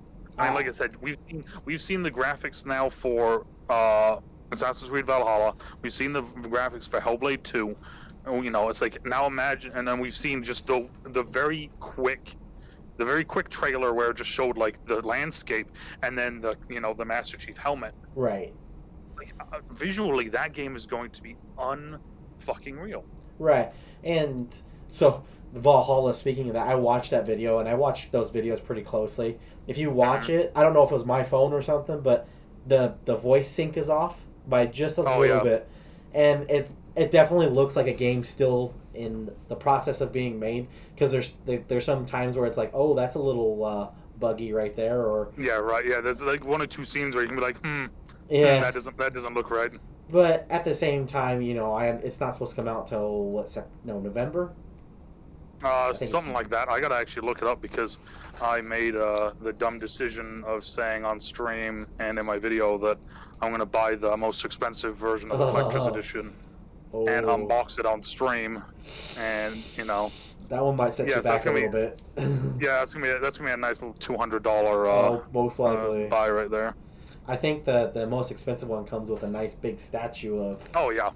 It comes with and that's the thing is all the stuff that it comes with. It's like it's fucking worth it. Like I get like a dope ass poster, I get a miniature statue, I get a big ass statue, I get a soundtrack of the game, which is Norse music, which I already love anyway. Right. So like now that it's an Assassin's Creed version of it, is like I can only imagine. I get the season pass. I get all the extra free shit that's supposed to be in it. I get like the lithographs. So I'm like, yeah, I was like, I'm fine with doing this. Like, fuck it. Yeah, You know? I can't ever drop that, but I just have a hard time getting all that stuff, and I will never use Oh it. yeah, well it's like, And it'll come so out like when. the soundtrack will come out free on YouTube, and Oh yeah, well like, so like for me, my thing is like a little bit off the topic, but the when Batman vs Superman came out, they had a version where you could buy the game and a statue, and you could either buy it and you get a statue of Batman or Superman, right? right, And they like came with the movie, right. and it was like $120. And I'm sitting there like, so you're telling me I can spend $20 to buy the movie and then get $100 statue with it? Because that's how my brain turned it. Right. Like, So, and like, of course, I have statues in my I have statues in my bedroom, DC statues in my bedroom that are worth like $200-300 right now. so I'm surprised you didn't say it along the lines. Yeah, I bought it twice so I could have both statues. I thought I'm not going to lie. So like when I buy a DC movie, I take the code and I send it to my buddy Big John. And I thought about honestly, I 100% thought about doing it, buying both of them, getting the statues, and then sending the movie just straight up to my buddy. Yeah. But then I was like, he would fucking murder me if he found out that I did that, though. Yeah, I mean, he probably would, because he'd want that statue probably as much. Oh yeah, probably. So, but yeah, it's But yeah, that Assassin's Creed. Oh, that's the release date was a poor release date for me too, because Cyberpunk comes out the same day, I believe. See, Cyberpunk doesn't intrigue me. Oh, it looks really good to me. I don't know. The main reason why is because of who's making it. CD Projekt Red is a fantastic game developer. I mean, if you haven't played The Witcher 3, Nope. play it. I'm not even make a YouTube fucking video game chat. It's I can't. fantastic, dude. So I used to have an assistant. I'm not gonna name any names. I used to have an assistant, and he used to play that game every fucking day. And he would come in, and all he would do was talk about it. It's so good. He wouldn't work. He wouldn't work. He would come in. He would just talk about it. He would then leave work early to go home and play it. Play it for 10 to 12 hours, not on stream, by the way, just by himself in his trailer or in his like little trailer house that he had at the time. Play it, and then come into work the next day and do nothing but talk about it. And I had no fucking clue what he was talking about, and I had I didn't care either. It is so good though. It's one of those games that's worth it, and it's a long game too. So it has so much good content in it, and CD Projekt Red they did such a phenomenal job. There's no, I mean, like if you play Skyrim, which I love Skyrim, there's a lot of bugs in that game, a lot of bugs. But you kind of expect bugs with big games. Mm-hmm. It's hard to find bugs in that game because they just go through it with such a fine-tuned tooth comb. Well, like the thing is, I will say it, both of those games look great. So, The Witcher 3 and Cyberpunk, but I'm very much like I don't like a lot of big AAA names company like games. I can understand that too. I'm the same way, but with like anime type things. Mm-hmm. Like I'll like some anime, but like you give me like the big titles like One Piece or Naruto, or Dragon Ball Z. I can't stand it. Mm-hmm. I just don't like him because everybody talked about him. Like, oh my god, this is the greatest show ever. And I watched him. I'm like, it's okay. See, I used to watch Dragon Ball Z, and I used to love Dragon Ball Z, and then something happened, and I stopped watching it for a little bit, and then I tried going back to watching it, and I was just confused. Like suddenly he's got like blue hair, then he's got purple hair, and now he has white hair, and now he has this hair, and now instead of it being like Super Saiyan 5, now it's just Super Saiyan, and then the color, and I'm like, what the fuck is going on? And I just like at that point I was like, I'm good. Yeah, you know? it's so yeah. Like I said, I'm the same way. Like with but I like. I won't say most, but I like a lot of the big AAA games. I try to buy them as long as they're intriguing. Yeah. But those two games I'm super excited about. I might not leave my house for a week because of those two games and dropping $120. But I think both of them have stated that they're free to upgrade to the next system right off the bat. That's awesome. Cyberpunk said it. I mean, months ago they said it like, yeah, hey, if you buy this on the Xbox One, we're going to give it to you for that on the Xbox Series X. It's just how we're going to work it. That's awesome. The only problem with CD Projekt Red right now was this game was supposed to come out a year ago. Jesus. It was supposed to come out in November of last year. Got moved to February. And I was okay with that because February is my birthday, my birth month. I was like, okay, have that for my birth month, cool. And then it got pushed back to April, and then it got pushed back to September, and now it got pushed back to November. And the crappy part is they said when it got pushed back to September that it wasn't going to get pushed back again. And then it got pushed back to November, so a lot of people are kind of pissy about that. So it's been delayed by a year. But people forget that The Witcher kind of did the same thing. It got delayed a few times. Well, it's the only game that I have ever played, that I have pre-ordered, that I pre-ordered it, the date was coming up in like 3 weeks. I was super excited for it. And then one Monday night, I got a phone call from GameStop. I was like, well, this is unusual. Hey, your game's ready to be picked up tomorrow. What? Yeah, they're releasing it early. Come pick it up tomorrow. It's the only time I've ever had a game release early. That's fucking cool, though.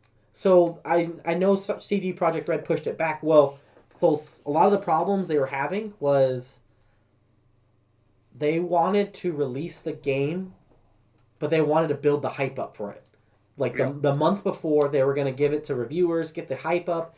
Well, because of all COVID, they haven't been able to do that. They just now have finally been able to get the game out to reviewers. And they want to give those people a chance to play the game all the way through or whatever, the big portion of it, make their videos.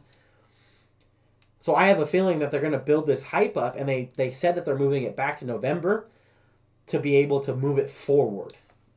I have that feeling because they will do that. They said the game's ready to go. God damn. So, and can you imagine, hey, a AAA game, it got pushed back. Everybody's talking about it. And then all of a sudden, hey, we're going to release it early. We're going to release it way earlier than expected. It'll blow up. So that's why I like CD Projekt Red. And I don't necessarily say you need to play it because it's not everybody's cup of tea, that style, I guess. But you can come watch it here because I will be definitely playing it that day when it comes out. And then I'll probably have to be doing split duty, play 2 hours of Cyberpunk and then switch gears and play 2 hours of Assassin's Creed because both just look absolutely awesome. And I love the fact that Assassin's Creed brought back the Hidden Blade. Oh, yeah. That was fun. And then, I don't know if you ever saw the picture, but they had a picture of, is it Elnor? Swinging his axes. Yeah. And they're like, hey, we've brought something back from a previous Assassin's Creed. What is it? And so I stared at the picture, and it took me forever. But I finally figured out what it was. So back in Assassin's Creed 3, you had Connor with the Assassin's Creed axe. Elnor is wielding that axe. Oh, that's cool. And I was like, that's pretty freaking cool that they're tying that back into that. Kind of show that those still collide a little bit. That's cool. And I was like, now I want to know, because now I want to know how that axe got to America. I don't know if they're going to... That may be a DLC for the game. Hey, Eleanor's going to America. Now, of course, we know nothing about it. Eleanor may die in the game. Who knows? But it'd be the first Assassin's Creed where the main character died, but besides Desmond, but we don't talk about Desmond. Yeah, we all know that one. Yeah, no, So, COVID's impact on gaming. Yeah, that's so because they haven't been able to be in the office, and I know that it's all computer-based stuff realistically. But I feel like still, though, it's going to be like the movie industry, that just because of all this COVID, they're not going to have... I have a feeling that next year, besides the AAAs that were already to be planned to be released next year and are in the final stages, how far are we going to get pushed back on AAA games? it's going to be a little bit. Like Grand Theft Auto 6. Everybody wants that game. Yeah, it's... Well, it's probably not even in development yet. I was going to say, I got to give props to Grand Theft Auto for fucking the way they've been doing things, because goddamn. Well, like, I think they were pumping out new titles like every 2 years, and then they come out with 5, which is a very good game, and then they had the idea of, you know what, fuck it, let's just keep building off of 5. Well, and then on the new, they announced for the PlayStation 5 they're going to remaster the game for the PlayStation, and then, it's probably going to be both systems, I would assume, but I'm not 100% sure. But they're going to remaster it and re-put it back in and make the world bigger. And that map, if you've ever played it, is freaking huge. And they're planning on making it bigger, and they're adding more story, it sounds like, into the game. And so I was like, that'd be kind of interesting. So I'd probably buy it for the new systems, because I loved 5. It's the only one I think I've ever played actually, I know it's the only one I've ever played the story through. I have never been... I would say, right now, and of course, I know you're not a big fan of it, Apex is doing a tremendous job with COVID and working from home. And this entire last season of Apex, right? Like, of course, they probably already had the majority of it done, other than maybe a bug or two here or there, right? But they were able to pump out an entire brand new season of Apex that may be the best season of Apex we've had since the game's release. See, and you wonder if the being at home factor takes effect. Because where my wife works, she works in a big office building making phone calls all day, and the company sent everybody home eventually because of all this crap, and they started making phone calls from home, and they actually saw an uptick in productivity because people weren't dreading to go to the big office building every day. They were, hey, I can get stuff from home. I mean, so that aspect of things, maybe the creativity flows a little bit more at home. Yeah, maybe. But at the same time, I feel like productivity for that standard, because now it's not, hey, John, come over here, look at this game. Yeah. What do you think of this scene right here? Oh, that's good. Oh, how about you change these things? Now it's emails or phone calls, and everything has to be emailed to here, to there, or sent here to here. And, excuse me, even if we do get those AAAs that's still at the same pace, let's say they keep the same pace, I have a feeling that we're going to see more leaks, because if we're sending all this stuff via email, that shit gets hacked all the time. Oh, yeah. And you can try to say it's on a secure server or whatever, but we all know that's not. That stuff gets hacked. Of course, so the big thing with Apex is, one, they added a character that they teased for over an entire season, right? Right. Then they added story, and then they added basically a PvE story mode into the game, which was a weekly update. They had a event that just happened that changed an area on the map, and it was a really fun event that people were enjoying.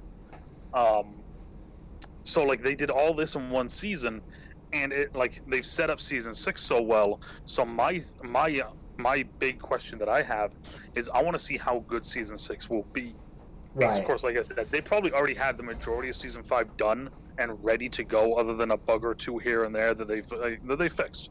You know, they're working from home. They fixed them. Right. But Season 6, though, I think will be the battle pass of, COVID.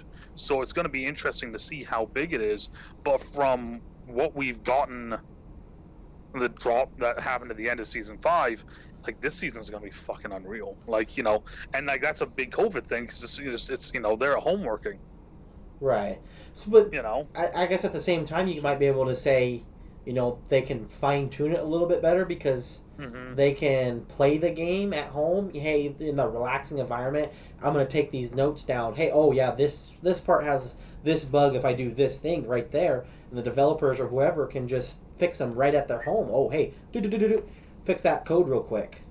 Yeah. So it may be even more fine tooth. I don't know. It's going to be an interesting next couple of years to see what games are going to do, especially for those battle royales and those live games. Because you have to be on top of those things, and they're developing new seasons to keep content fresh. Because if you didn't, PUBG realistically, that game was huge, and now it kind of died off a little bit because I don't feel like they're doing that same updating everything. Oh, well, it's very much like almost like it's kind of like what Fortnite has become now, because like me and my buddy Bach, we used to play Fortnite all the time. We used to play it every week on Thursday. That was it. He went off and joined the military, and we didn't play as much. Now that he's actually like out of training and everything, we can play a little bit more. Right. We played yesterday. We played 4 games of duos. We got maybe 1 or 2 kills the entire time, and everybody that we were playing against were just like they were trying so hard. Right. And it's just like it's a completely different thing, and that's almost like what PUBG is now, I guess. Because I watched something with Shroud, and he went back to play it, and he was like, "These guys are just these guys are try-harding on us. Right. Like we're having to try hard to kill these guys, like." So, and I think that's kind of where, like those games are right now. Is that like the community is like so dedicated that they're just so good at they're so good at the game now that just. It's hard to for new kids. It's hard to get into those games because I mean, like it's I fuck around on Apex and I can hold my own in a lot of games. I also fuck up a lot of games. I'm not gonna lie to anyone, Right. And Fortnite, I was getting to the point where I was kind of getting to that level where like I could hold my own in a lot of fights, but I was also fucking up a lot. The last few times I've played Fortnite, I've just got my ass kicked every fucking time. Yeah, that's how I feel like if I went back to Call of Duty right now, is just get beat to pulp. Oh yeah, it's just it's crazy, but and I think you're right though. I think that the games that are already, I would say like 85 to 90% ready, the ones that they've released the videos for, the trailers for, they've said, I think those will be the big games that will come out. But I think it's going to be a little while after that, like maybe even a full fucking year after those games release, that we see big AAA title games being released, and instead we see small patches and small updates to games instead. Well, I would say probably your big ones still or your yearly big ones. Maybe not Call of Duty because I think they're gonna ride this cash cow on Warzone for a while. Warzone is gonna. But they're but like Madden, you're still gonna see the Maddens. You're still gonna see the funny thing with Madden though is that the season's in jeopardy and they don't know if they can actually. Well, there's that, but then also people are fed up. People are fed the fuck up with Madden. There's so many people online saying that they're gonna boycott Madden. They're not buying the new Madden. They're fucking done with it. Like they've done so much to fuck that game and make it just not a good game anymore. There's literally people out there saying they're not gonna buy the game, and I'm one of them. I'm not buying the new Madden. Really? Yep. I have bought Madden every single year since I moved to America. Wow. When I was 13. I am not buying Madden this year. See, I don't ever buy the Maddens on release date. Now, when NCAA was still big, I'd buy that on release date. Oh, fuck yeah. But the new Maddens, I usually wait a while, and I'll either rent them or just wait. Because, I used to love playing Madden, and it was one of the things to do, but I feel like they've gone backwards a lot. Like, well, that's the thing is so over the past few years, they've decided to like they've done a few things that have just completely fucked the game. One, they put all their time and effort into MUT, which is Madden Oh, Ultimate Team, which brings in a lot of money for them. It does. It brings in a lot of money for them. Can't stand. But they put in so much time and effort in that they haven't looked at a lot of other things. Then they've started to try and do this story mode thing, Right. and it's dumb. Every fucking one of them that they've done is dumb. I'm sorry. I don't care if you like it. If you the story mode of Madden is dumb. See, I played it because I was interested in it, and if you're gonna make a story mode, make a story mode. Don't just make like a 3-4 hour thing, and then at the end of that 3-4 hours, here's the rest of it. Here you go away. Well, that's the thing. Is like so literally. So the way that it basically the way that it worked, like, for the bit that I played anyway, was like you play like a 2 to 3 hour thing where it's like you do 2 college games if you win the games. Right. Then you do a combine thing, and then you do a combine thing.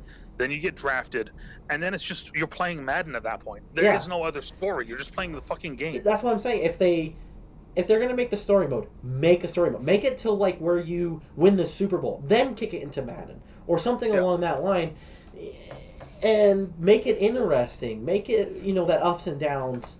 You can drag that out for several years. You can even have that Madden element in there still. Make it that season kind of feel where you're just going through the seasons, but have that story element printed in there as well. Hey, this is a big game. He goes talk to the coach, or talking, kind of like how NBA 2K did it for a little while. Well, and that's the thing is that like 2K, like they've killed it with their like story mode stuff. Their solo play. So EA was like, okay, we're gonna do that, and they've made it so bad. And like the big thing for the last few years, you ready for this? This is the big new feature. You can celebrate, and you get to pick what celebration you do. Well, right, and so I remember. And it's like, okay, cool. I can pick to spike the ball, dance, or do something else. Meanwhile, my fucking left tackle won't block the D end. Right. On a run play. Yeah. Where he's supposed to block him. Oh, like, don't get me even started with fullbacks. What's the fucking point of the fullbacks in the game? Because they literally will whiff every block. Like, if you literally take out that left side linebacker or that safety that's coming head on towards me, I would be gone. And you just, veer to a different direction, and it's like, so there's that, but then also the other thing is that so they've done all this. They've added like special modes where like DJ Khaled and Snoop Dogg are in the game now. I guess I don't fucking know because I'm not fucking playing those stupid modes. But my thing is like, so they're doing it and they're making the game for people that don't play Madden. Right. So one of the things that really irritates me about and it's one of the reasons why I can't play the game almost at all is I'm not a great passing person. I'm a runner first. Then I mean, you go look back in my day when I was playing, the NCAAs and the earlier 2000 Maddens, or 2010 Maddens with my friends. I'd run for 400, 500 yards a game, and I would score tons of touchdowns, and I'd play good defense. And I would almost never throw a pass unless I had to. But and I remember it was like 4 or 5 years ago, one of the big features was the linebackers and the defensive backs wouldn't do the no-look swats. They just stick their hand up, and they brought that shit back. Like, they just put their hand up and knock the ball out, and they'll never even look. And that shit drives me crazy. Or the linebackers running with your running back who's 20 yards downfield. You launch the ball to your running back, and the safety from God knows where is able to run 75 yards, jump in front of the ball, pick it off, and run it back for a touchdown. And it's like I've recently stated the way that they should list the new Madden is Madden 21. Which animation will you get? Right. Because that's all it is. I can tell what's going to happen on a play based off of the animation that happens.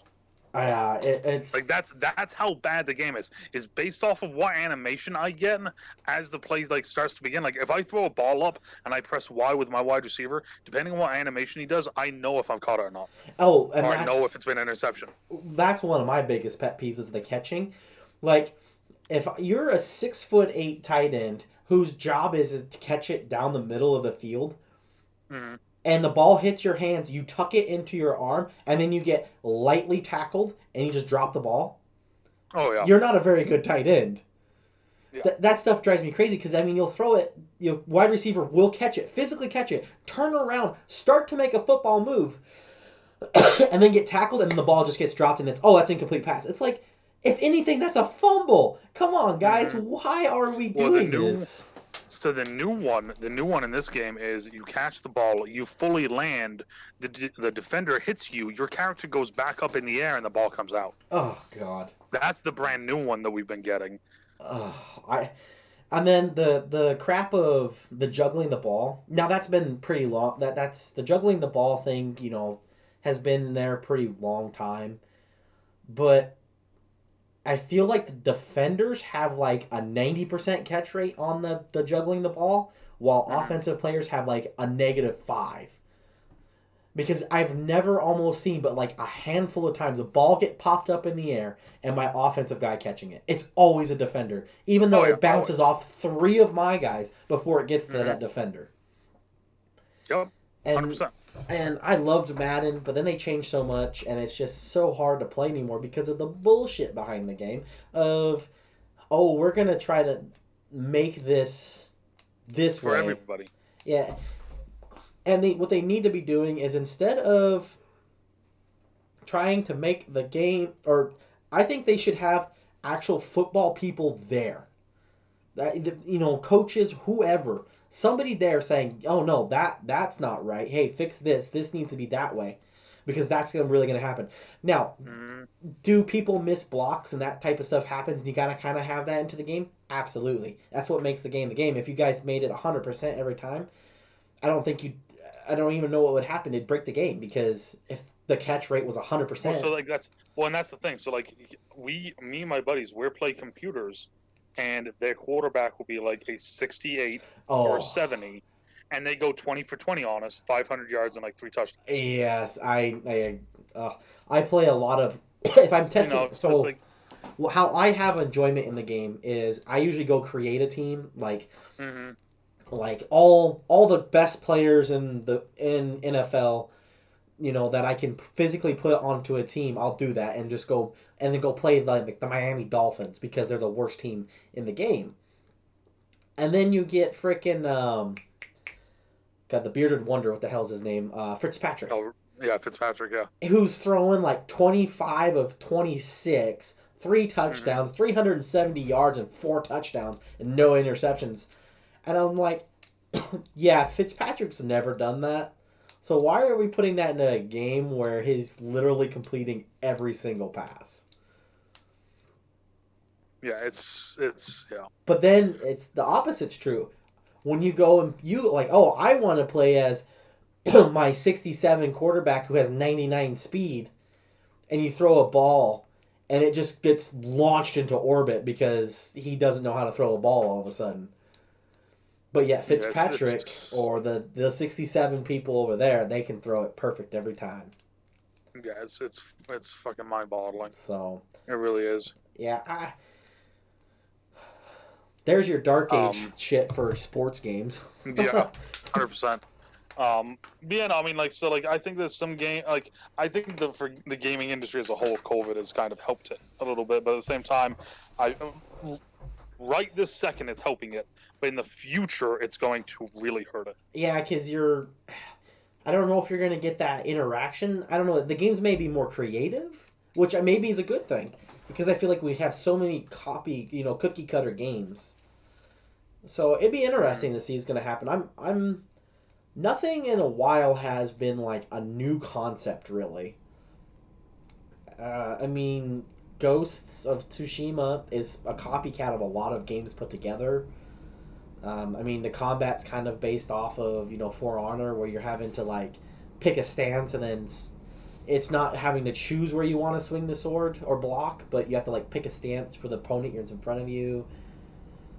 The RPG, of course, has been played out, but nothing has been real original recently. I mean, Hellblade that was a pretty original game, having that psychosis front. Yeah. But you're not having those creative games that you once were, I feel like. Everybody wants the next part of the series. Yeah. Like I said, and it's a weird time. It's a weird time. So I know Bethesda is creating some new universe that they haven't released any info except for it's going to be like an outer space game. And that's fine and all, but I feel like that's been done a lot too. I like Bethesda in some regard. They fucked up 76 badly though. Fallout 76. Mm-hmm. But I mean, it's kind of, games are kind of boring right now. Nothing seems real. Yeah, I mean, you're not wrong. You're not wrong there. And I think that's one of the things where it's like the whole endorphin release from battle royales. That's one of the reasons why it's kind of killing it right now. Well, those games are killing it right now. Yeah. Although, so again, remakes next month comes. Or is it this month? It might be this month. I don't remember. I don't know if you ever played Destroy All Humans back in the day. I played it a little bit, and I saw that it's coming back. I thought about getting it, and then I was like, I ain't paying that much. Never mind. It has like $40, but I probably will just to hold me over. Another game that I'm looking forward to possibly is the remake of the Mafia. That game, I don't know if you ever played the original. That game was really good. The third one was kind of garbage, but the first two were really good. So those but again, it's remakes of games. It's not remasters, I guess technically, but nobody's coming out with an original game. I feel like the first person to really come out with an original game be a pretty big game, I guess. Mm-hmm. I mean, Cyberpunk, I guess you can say, is kind of original because nobody's really done a cyberpunky. I mean, I know I don't know how it's either Deus Ex or Deus Ex or however you say it. Deus Ex. I mean, that game, it's kind of based off of that game a little bit with the augmentations, but I feel like everybody's augmentated in Cyberpunk, so. Yeah, I mean, and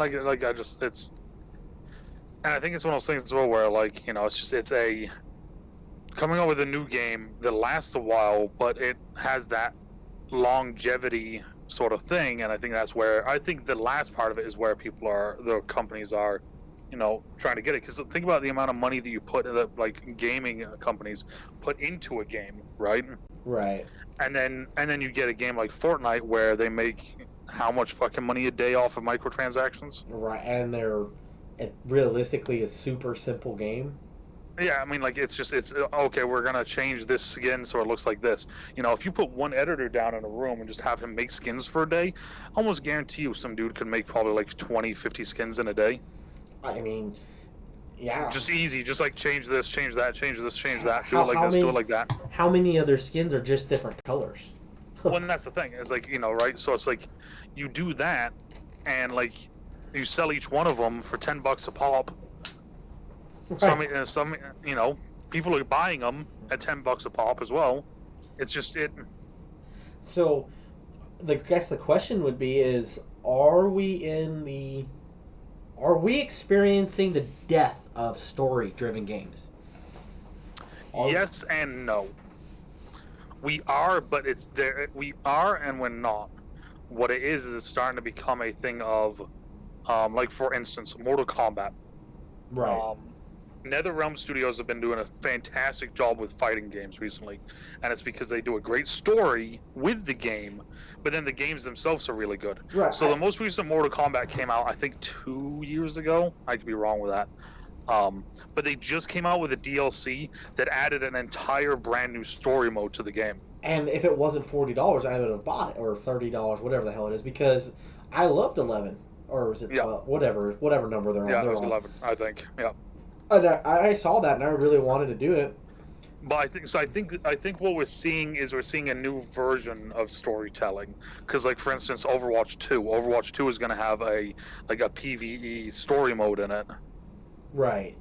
So technically that's a story mode, but it's also a first-person shooter. Apex Legends has the story mode in it, but technically it's still a battle royale.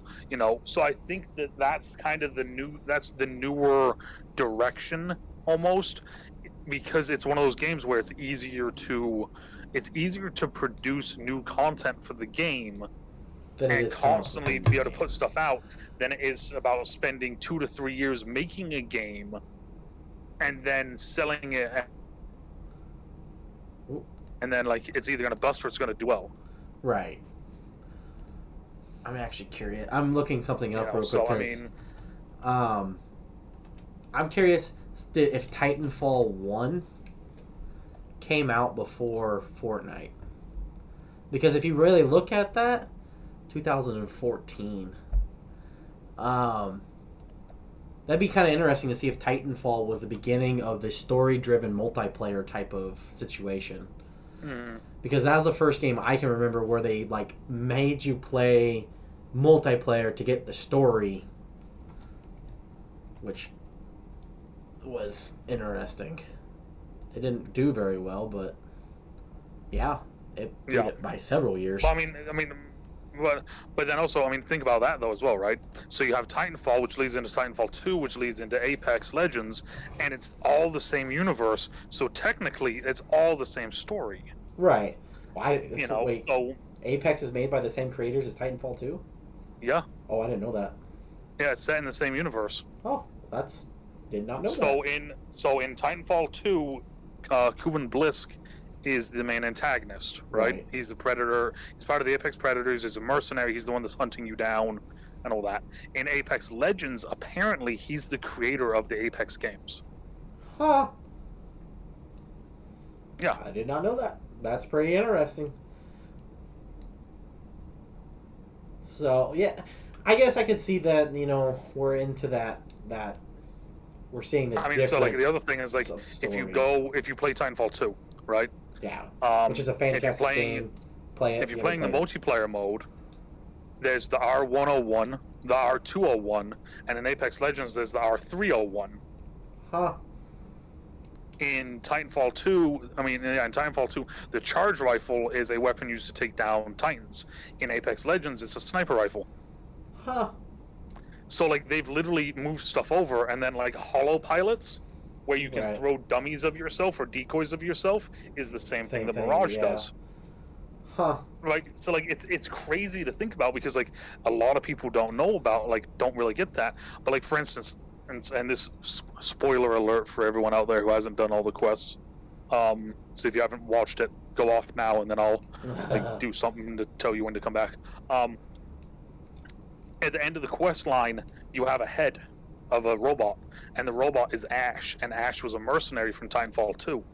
So you go down into this like bunker in the bottom of Kings Canyon, and there's the broken one-legged, one-armed version of Ash with no head that's like plugged into like a giant system. You put the head back on and it freaks out, and it's like, welcome, like kind of like welcome, we're here, like it's time for the story to end here, but welcome to Olympus. Huh.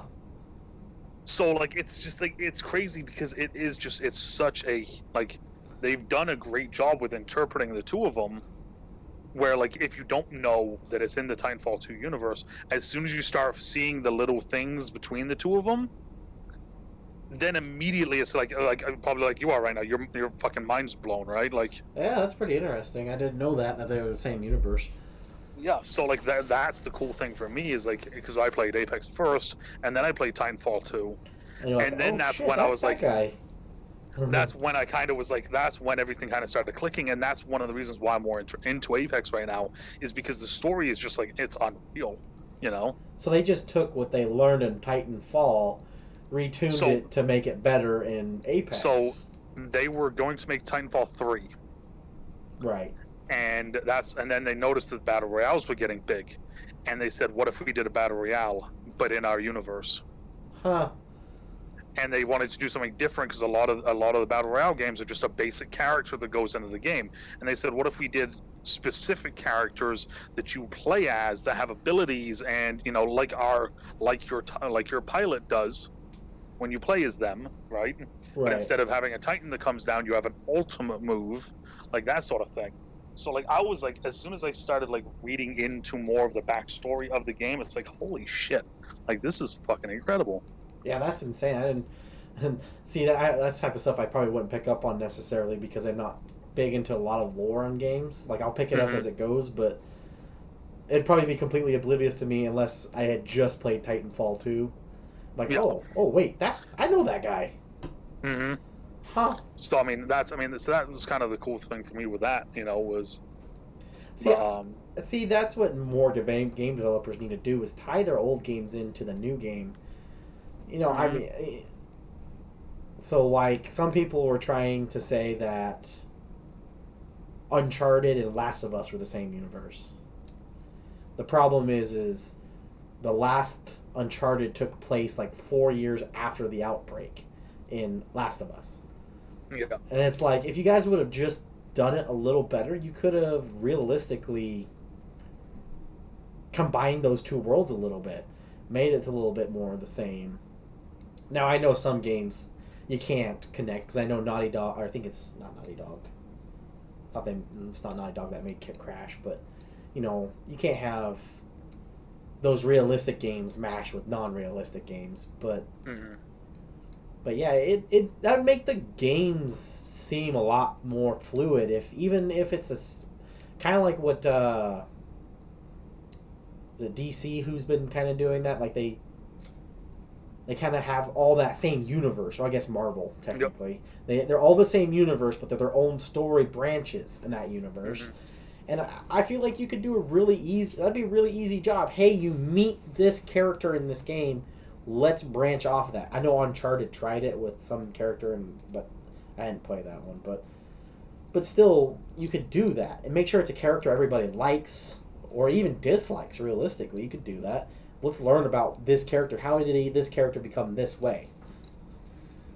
See, that would be really interesting. Like, let's say Apex, for example. If they wanted to, I feel like they could have, instead of telling you the story of each individual player, they could have given you a short story-based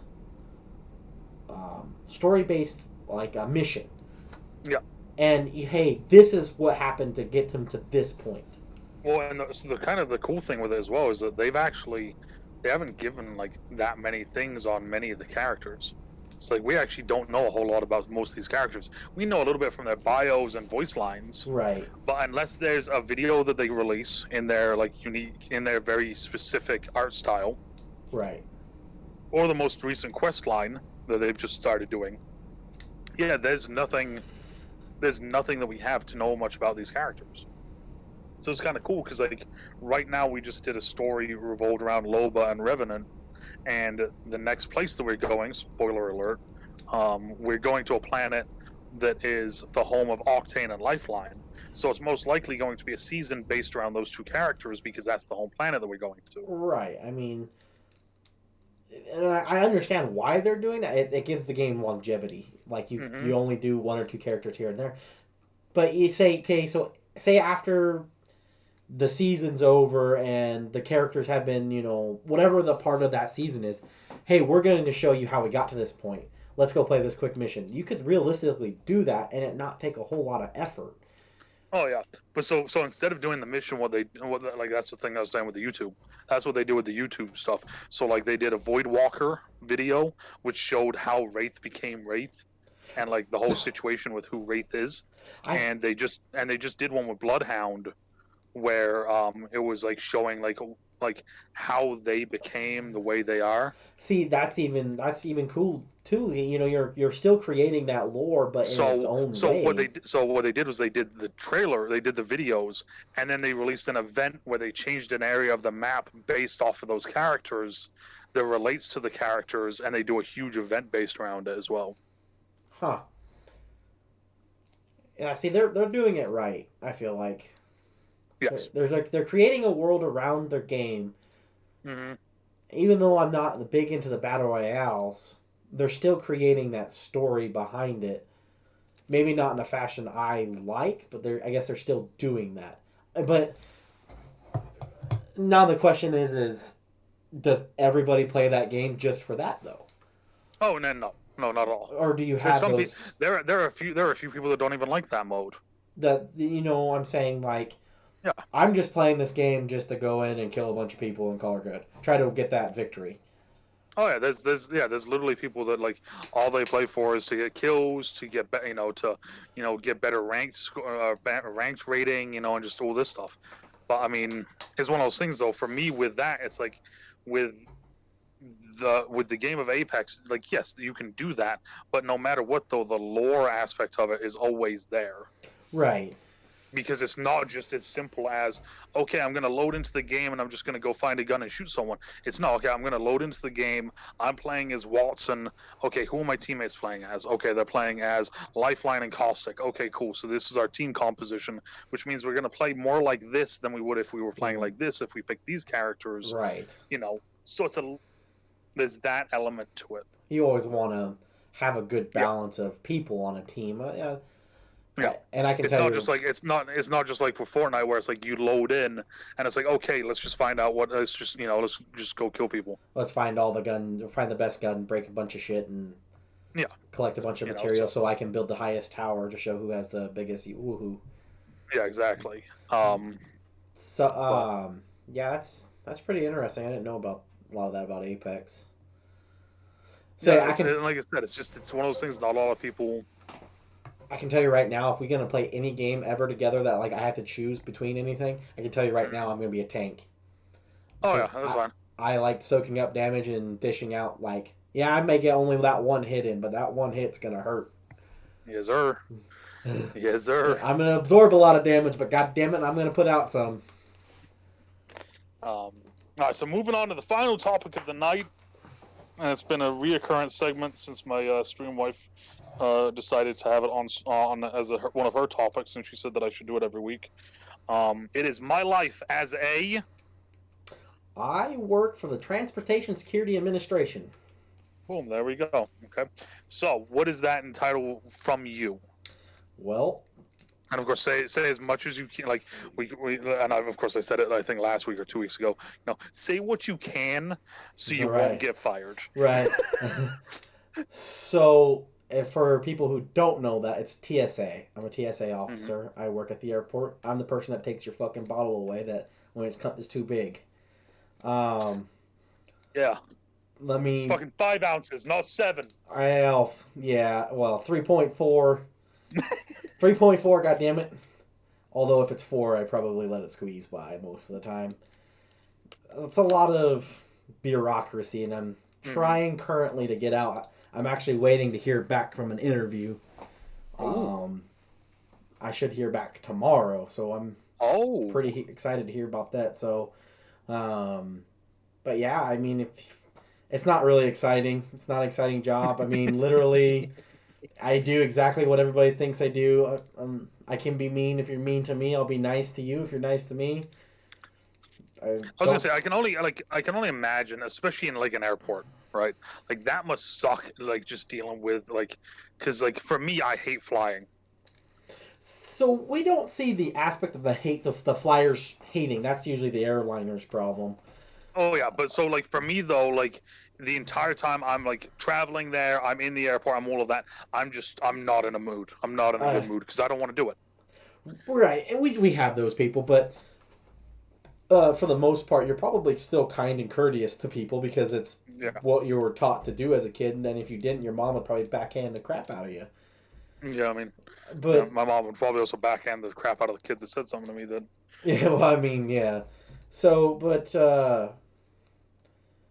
we don't see a lot of negative people, but I don't want to say it the rudest way, but people can be dumb. I've heard some statements that makes me question some things. I mean, so okay. So here, what's the dumbest / best thing you've ever heard? So we run all the positions. We change out every 30 minutes. Okay.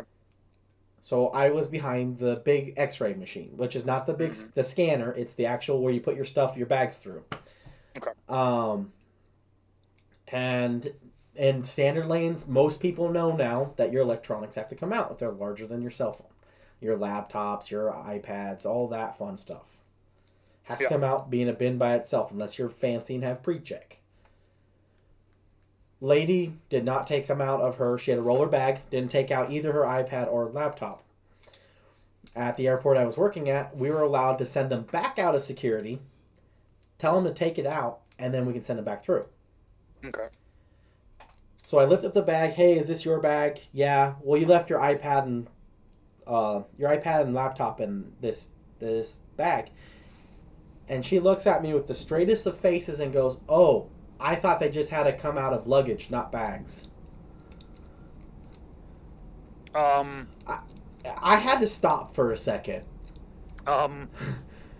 And before anybody says like, oh, maybe she was old and maybe she had some dementia or, just to understand. No, she was like college age. Oh, good. Even better. Yeah. That's probably the most painful thing I've heard. Because I gotta ask it. What's the weirdest thing you've ever seen? A human brain. What? Yeah. That's probably okay. number No, was one. this okay? So what I'm saying was this like average Joe bag of donuts with a brain, or was this like an actual No, we're sending this? It was a medical student. He was taking it to some doctor, but yeah. That. When you said a brain for a moment, I thought of some hillbilly getting on a plane No. I'm taking this home to eat it. No, he was definitely medical. That was definitely interesting. If you want to know what a brain looks like on the x-ray, it's exactly what you think it looks like. It looks exactly like a brain. It was pretty interesting. Yeah, that's probably the most interesting thing I've seen. I was gonna say that's a lot. I thought you were gonna be like a knife or I've caught in 2.5 years I've been with TSA. I've caught 4 guns. 4 guns? Yeah. Jesus. One bag had 2 of them.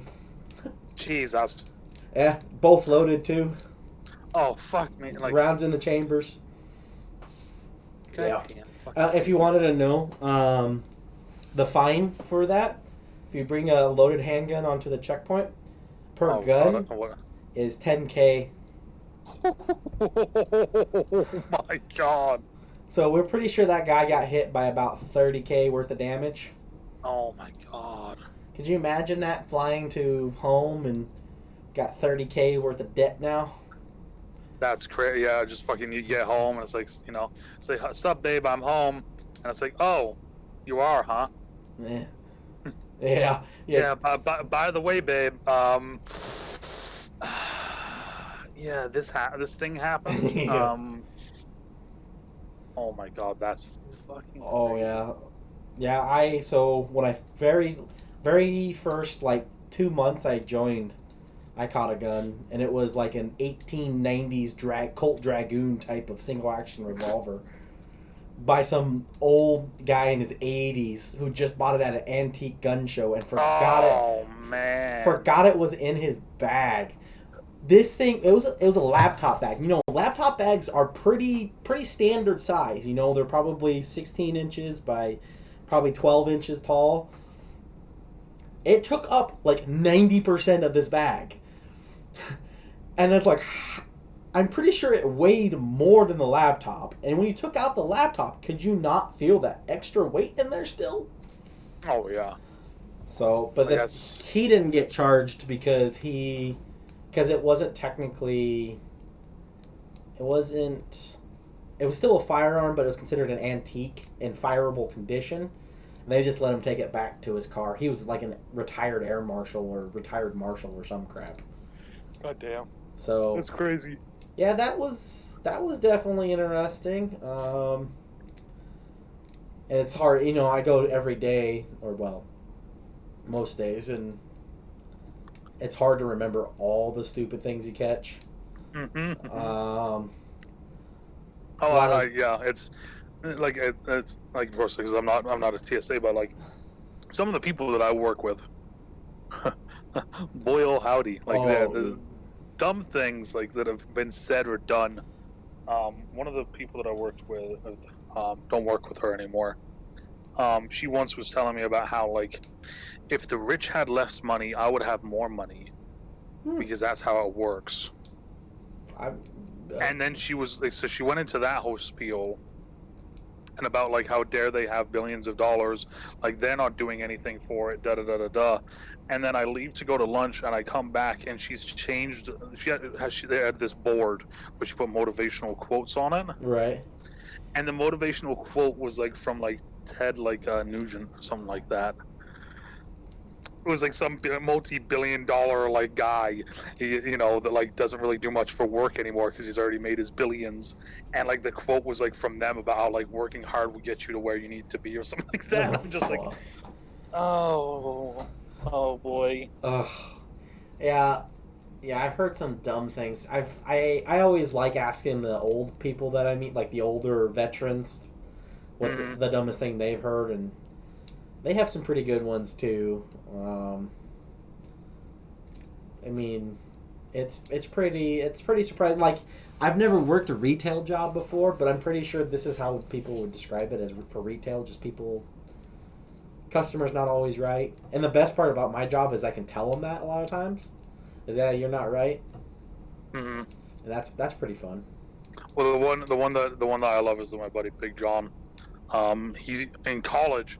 I don't know if it was a professor that told him it, or if he just said it to someone. I want to say it was a professor that told him it, but like they said that your opinion is wrong.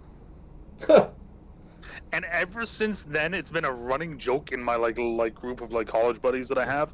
Like that's been like a running joke of just your opinion is wrong. Because like there's nothing better to say to someone than that, because it's the funniest fucking thing seeing their reaction. That's pretty good actually. I had a history teacher. You stone face it, right? You stone face just look at them after they say something like that. And it's just your opinion is wrong.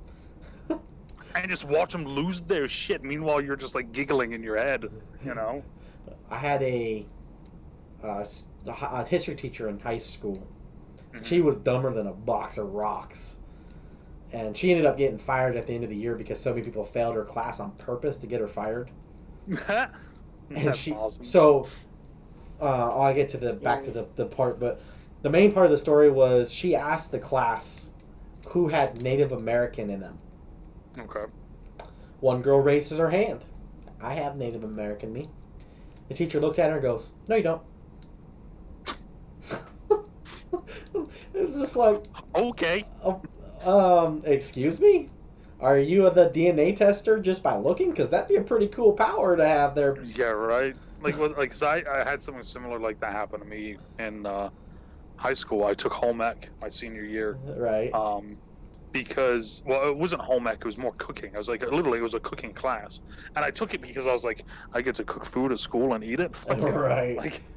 And at one point I said to the teacher, I said something, and I said it in like an English accent. Because when I get drunk, my accent comes out a little bit. Right. I wasn't drunk in class, mind you, but my accent came out though on a word. And she said like, oh, that's a good English accent you have. And I was like, that's because I'm from England. And she looked at me and she's like, no, you're not. I mean, the funniest thing was that happened, and everyone in the class looked at her and was like, "No, Colin grew up in England." Yeah. And she's like, "No, he didn't." And it was one of the things where I was literally I was you're just dumbfounded. Stunned. I was just stunned. Like, what the fuck do I say? That's when you always want to look at them in the face and go, "Do you have to remind yourself to breathe every morning?" Yeah, right. She. And the funny thing was so she goes, well, how the fuck did she word it? She's like, well, you don't look like you're English. And I'm like, what the fuck does that mean? She's like, well, you don't wear tight jeans and you don't have like a button-up shirt on. I was like, yeah, because I'm not. I was like, yeah, because I'm not a nerd. Like what? Like what? Like. Did her view of English people come from the 70s? I guess. I think I was shocked. I came home, told my mom and dad, and they fucking died laughing. Yeah, thankfully I've never had that problem. Mainly because I've grown up here my entire life. Now, here where I live currently, I moved states here not too long ago, from Colorado to Iowa, and people say I have an accent from Colorado, and I was like, no, I don't. I might have some slang that I throw every once in a while that sounds like an accent. I don't have an accent. Hell, there's one of my buddies from college, Berto, from Massachusetts. Massachusetts. Fucking wicked smart. That's the only thing that I say in that accent, and it's because of him. It's because of 4 years of college football, and then 1 year of us being kind of just friends, and him coming like over like once every 2-3 months while I was like there for my 5th year. But that's the only thing that I say in a Boston accent is a fucking wicked smart, you know. And it's just because of him. We had a lady transfer from Jersey. Oh, Jersey. And the way she says big bags is just... God. Oh, fucking, we died. So everybody on the checkpoint makes fun of her accent. And it's the best part because, you know, those Jersey folk, you can kind of pick on them because, I mean, they grew up in Jersey. That's probably the easiest picking on they've ever gotten is here. But she just laughs and it's not to say that I may not like the job I'm at right now, but you know what? I've had some good goddamn times with some of the people I've met, and well, that's good. But yeah, I mean, so can we? Go ahead. So will you give a first exclusive, right? Of you don't have to say what it is, but like just a hint or a thing, like so your life as is possibly changing. So what is it possibly changing to? You can just give a hint, like just something, just a little something for us.